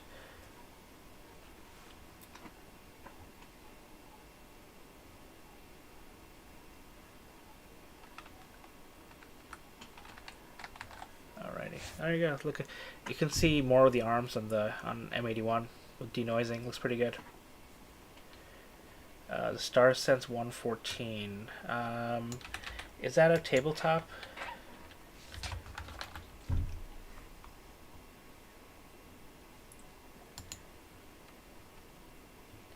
It is a tabletop Dobsonian. Yeah, that could also be a possibility. It could also be why they got rid of the Zoom L, because Celestron owns Zoom L, and they got rid of it.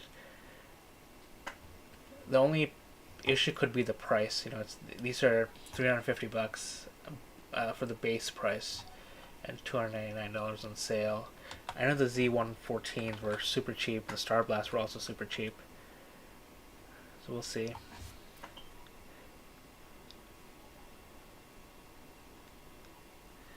Oh, awesome! Yeah, $30. $30 isn't too bad. The first time I made my own solar filter hat a cover for my 6-inch telescope was 2012, and the sheet was I want to say $120. So yeah, it's a lot better now. But yeah, this looks pretty good. I can see some details, and I have a lot more data on this area, so I could probably combine them all one day. Not today though. And then we can see before and after. You know, the denoising also like neutralizes the background a little bit, so it looks pretty even. So okay, so now, as promised, we're gonna go to M97, the Owl Nebula. Hopefully, it's visible.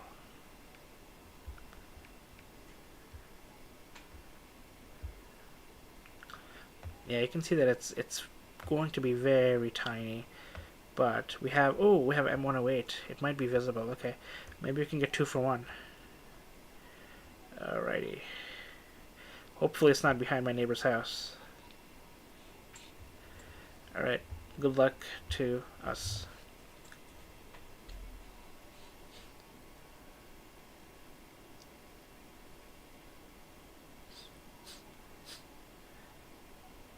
I'm just catching up on the chat.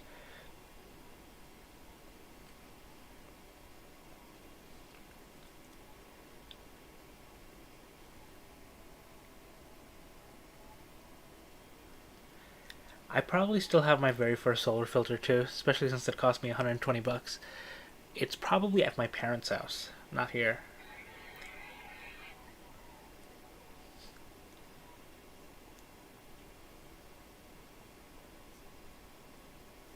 Thank you, Masperia. Yeah, it's definitely a passion for me. Any excuse to talk about astronomy. Thanks for joining. I hope to see you in the next one.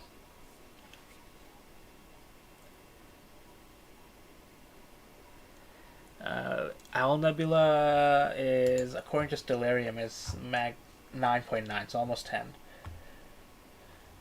But this M108, which is the Surfboard Galaxy, is almost mag 11. So let's see.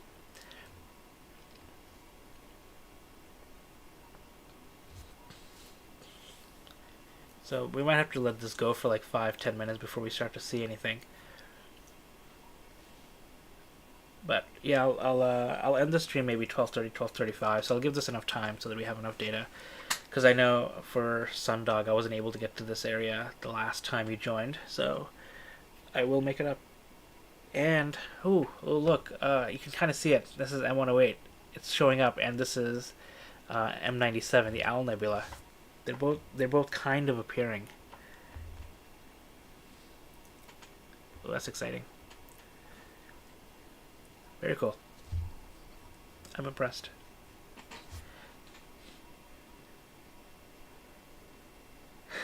Yeah. I know how you feel. It's like my wife. I started this channel back in 2012, but I stopped, and then after my wife and I moved in together, and then we got married. Uh, I would talk about astronomy nonstop, and then one day she's like, "Don't you have a YouTube channel you could work on?" I was like, "Oh yeah, okay, cool. I'll talk to the internet about it instead." Yeah, I'll be okay tomorrow. it's yeah. It's not that I won't really feel tired. It's just that my brain works slower, and I have a early morning meeting. That's what I needed for. If I didn't, then I would happily go to sleep like at 3 a.m. I think I have an 8 a.m. meeting.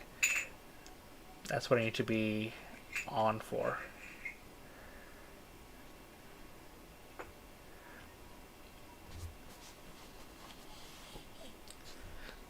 Oh, look at that. That looks good. I've done both of these in the past. I don't remember where I put my Owl Nebula picture, but I can show you what M108 looks like.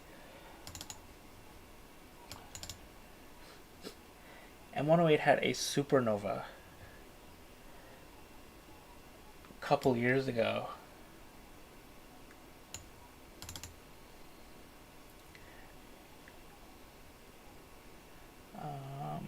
If I can find it. Yes. I found it. Okay. This is M108 taken with my 6-inch SCT a couple years ago. And then early 2023. So this little dot here, this is a supernova in M108. It happened less than 2 years ago. So pretty exciting. I was able to catch it here.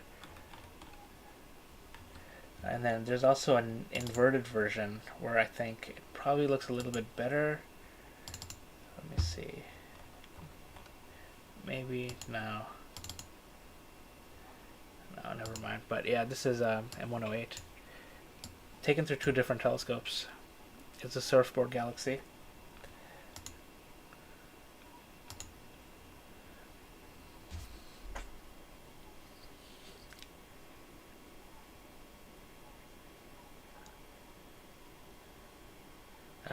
Yeah. Oh, I'm in my mid-30s now. I I have definitely started to notice that I'm slower with less sleep, but it still doesn't stop me from getting about 4 to 5 hours a night only.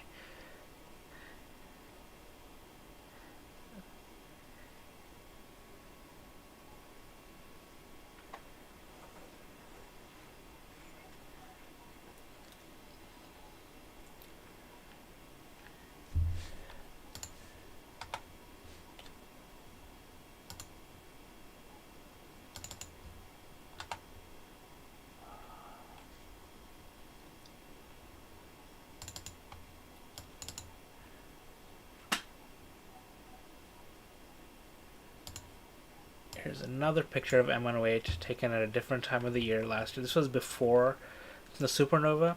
It was like here. And then I'll bring up the picture again with the supernova.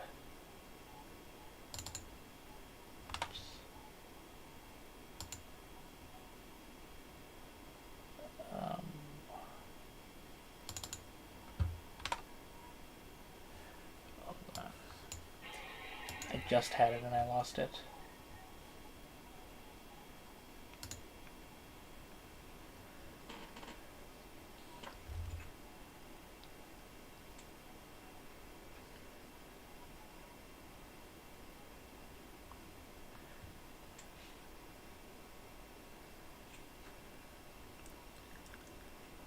Oh, that's cool. Yeah.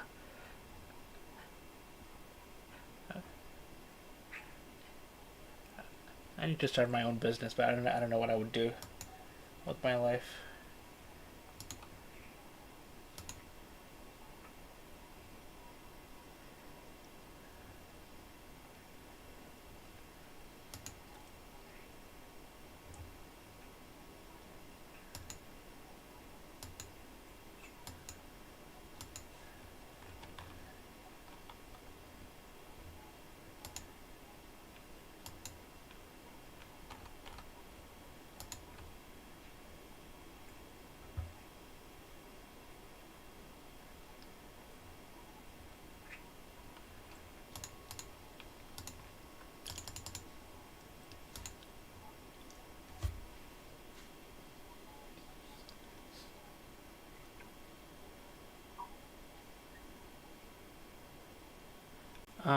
Supernova and Andromeda. There was no supernova in Andromeda a few years ago.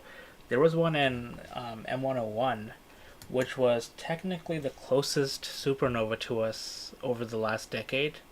M101 is like 50 million light years away, I think.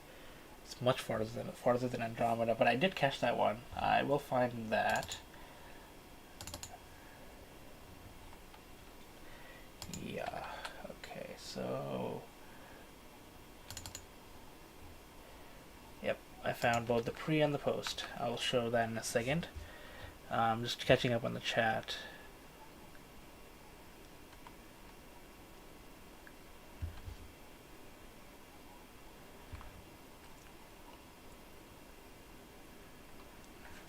Oh, that would be cool, Dan. Yeah. I would like to open my own like astronomy store, not even like make my own stuff, because we don't have any around here. But I don't think that would be a growing business. It'll be hard to maintain.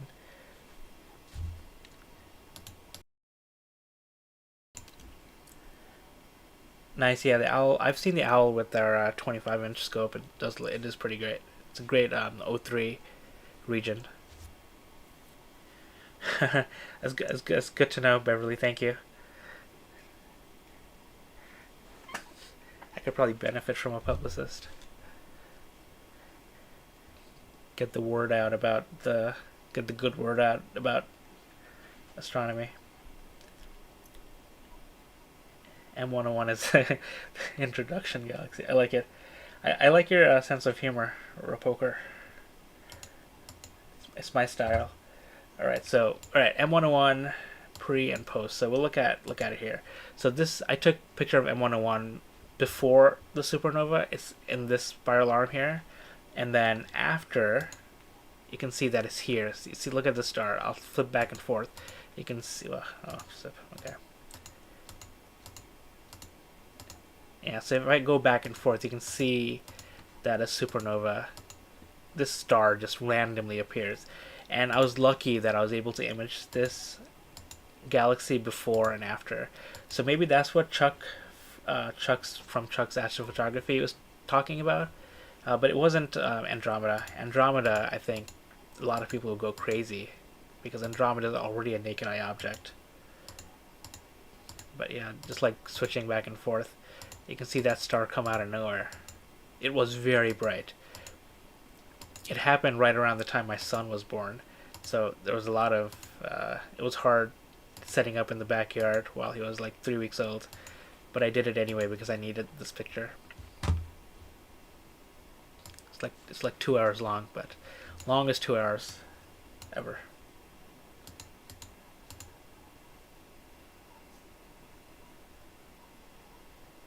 Yeah, it was probably M101. Yeah, I've caught like whenever there's a new supernova report, I try to take even at least one picture of it. There was one a couple of years ago right next to M87. It was like on a satellite galaxy of M87, which I saw through an actual telescope. Never took a picture, but it was great. What mass is the star to be right? So it was a supernova, so it was a star that died. So its mass would be anywhere between 8 and 30 times the mass of our sun. I think there's an official report somewhere that has a closer estimate, but it'll be between 8 and 30 times the mass of our sun.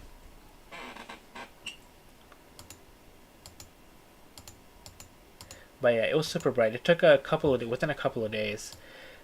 I forget who discovered it. I think it was an amateur astronomer who, like, actually saw this happen over hours. He was like, "Hey, a star just started appearing here. Like, can somebody look?" And it was confirmed to be a supernova. Super cool. I wish I can do that at some point. You know, either a supernova or a comet or something. That's one of my life's goals. Yeah, Galileo. I don't think Galileo would be like, "Well, what is that?" It's just, they didn't know what galaxies were back then. He would have just called it another planet. Probably. I don't know. Yeah, I did do what I had to do. But yeah, my wife was super supportive at that time. Um, and like setting up my regular telescope, can take up to an hour. I was like tired. The kid was 3 weeks old. I was tired, so it took me a long time to set up, but it was worth it. These two objects are looking pretty good. In a surfboard, it doesn't look as good when you zoom in, but yeah, the Owl Nebula is looking pretty good. You can see the two eyes of the owl. Like this is actually the reason it's called the Owl Nebula, because it looks like an owl's face. Once it gets to 10 minutes, I'll do an AI noise reduction. It might look pretty good. This was a great location suggestion, Sundoc. Thank you. Pillars of Creation. I've gotten it with the S50. Um, Let me pull that up. I've got an S50 with my regular telescope too, but I have so many hard drives. I misplaced my raw data. It's pretty dumb, but it'll pop up at some point. M16, the Pillars of Creation. Yes. Pillars of Creation. Here we go.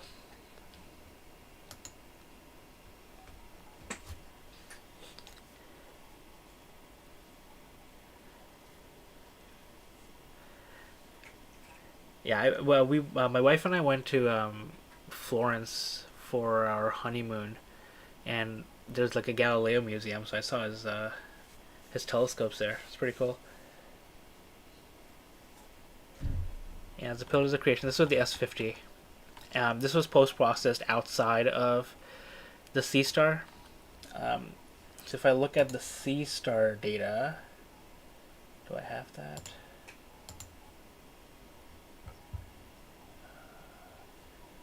M16.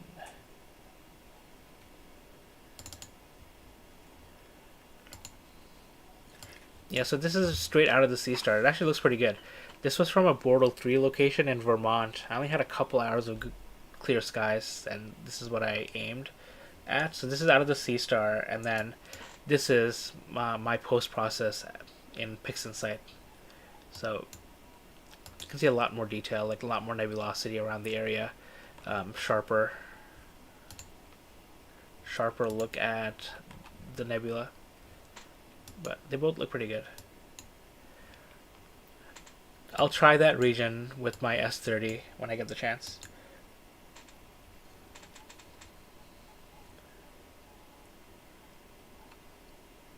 Yeah, pillars from I used to rotate images from Webb from Hubble years ago as my wallpaper. I should start doing that for Webb. I haven't yet. Thanks. Yeah, I have a video on that too. I don't think I still haven't actually done a video on how to process my Seestar images, but that's on my to-do list.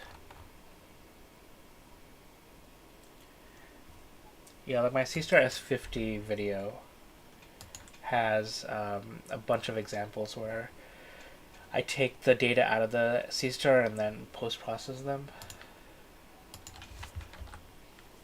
I've been post-processing for over a decade now, so I've gotten pretty comfortable with it.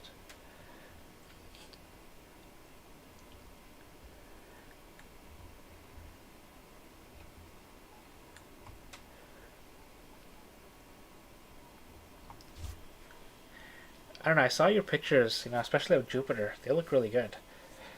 Like, I think you have some skills with the telescope and cell phone that I never will. Nice, Orion. I love dumbbell.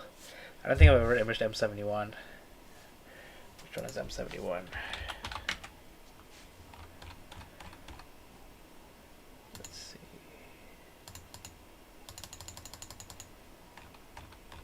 Oh, the angelfish cluster. I think I've imaged it before.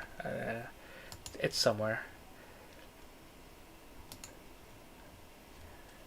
Yeah, I've been doing this for so long. I've imaged so many parts of the sky, um, and I've only shared online a fraction of my images. I also have a lot of unprocessed data that I never went through. One day I will. Yeah, M71 is good. M13 is definitely my favorite. Oh, cool. Yeah, I'm curious to see how the EdgeSnap post-processing software works too.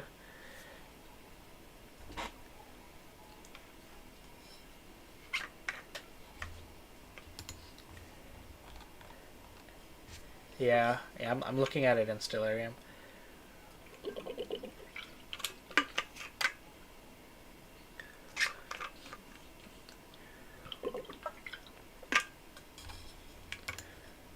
Let's AI denoise these objects and see what it looks like. Yeah, Auriga has a lot of good clusters. I'm excited for M13 and M3 to be coming back around.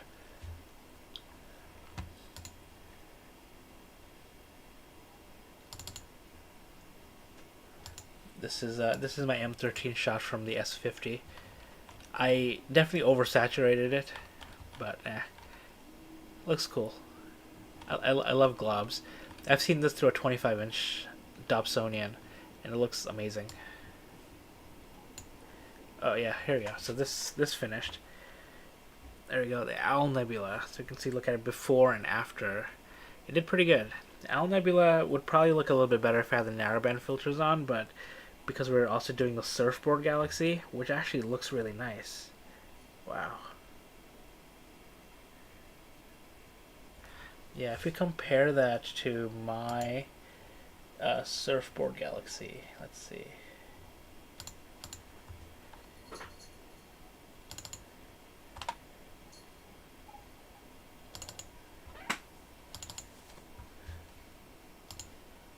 Look, here we go.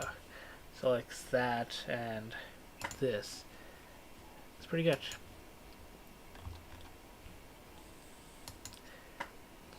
Kudos to the Seestar.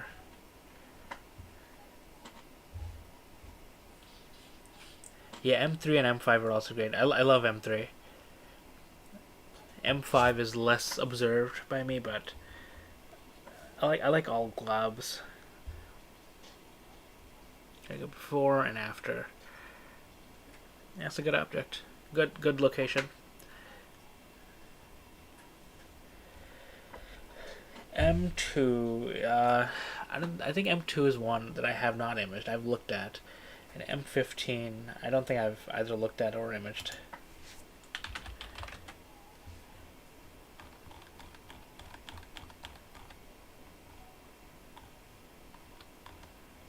Yeah, the Pegasus cluster.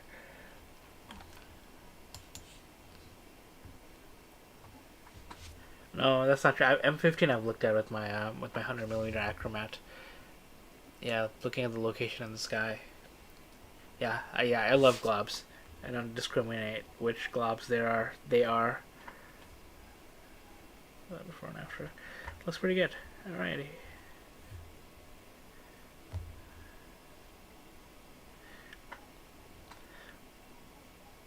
Alright, so I already went like way over what I was planning on doing tonight. So at 12:45 is when I'm gonna call it quits, and then pack up and go to bed. So I want to thank everyone for stopping by and all the questions and participating in the polls. As always, these remote star parties are really fun. I hope I can do another one next week if the clouds comply. And if anyone has any like remaining questions, feel free to ask, and I'll post my link to our Discord server again, so you can join us there again if you haven't already.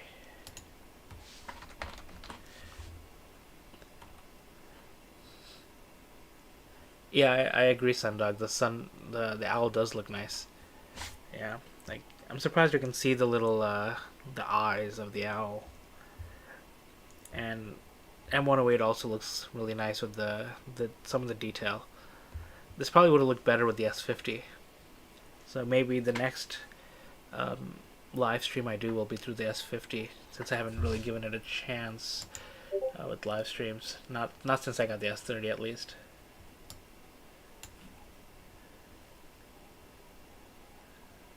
Thank you, Beverly. It's always fun.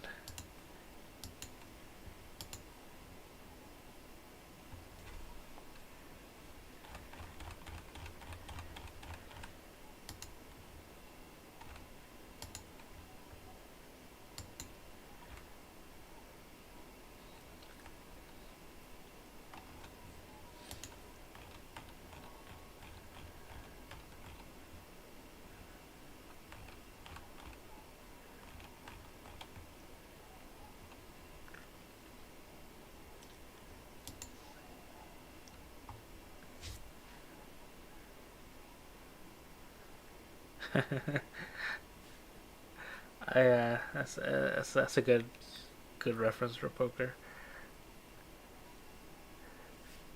Triolinko.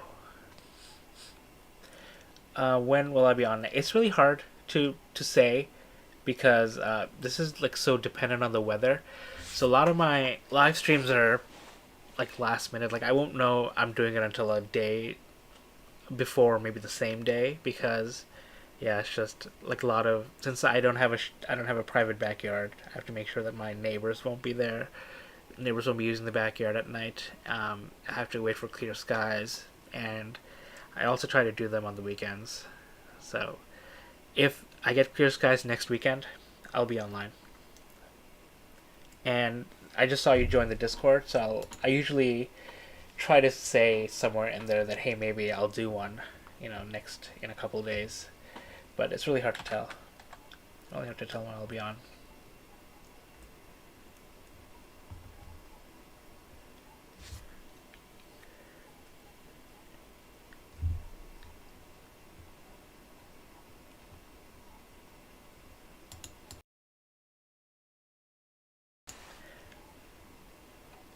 And it does look like I'll have clear skies tomorrow night, so I could technically do another session, but I don't think I will because it's a work night, and um, I think we have stuff going. So I might just throw my telescope out into the yard and let it do imaging, but I probably won't live stream or anything because I probably won't be able to sit on my computer for more than half an hour at a time.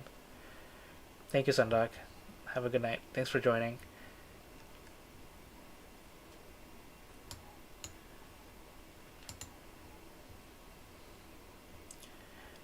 Yep, I'll be logging off in 60 seconds.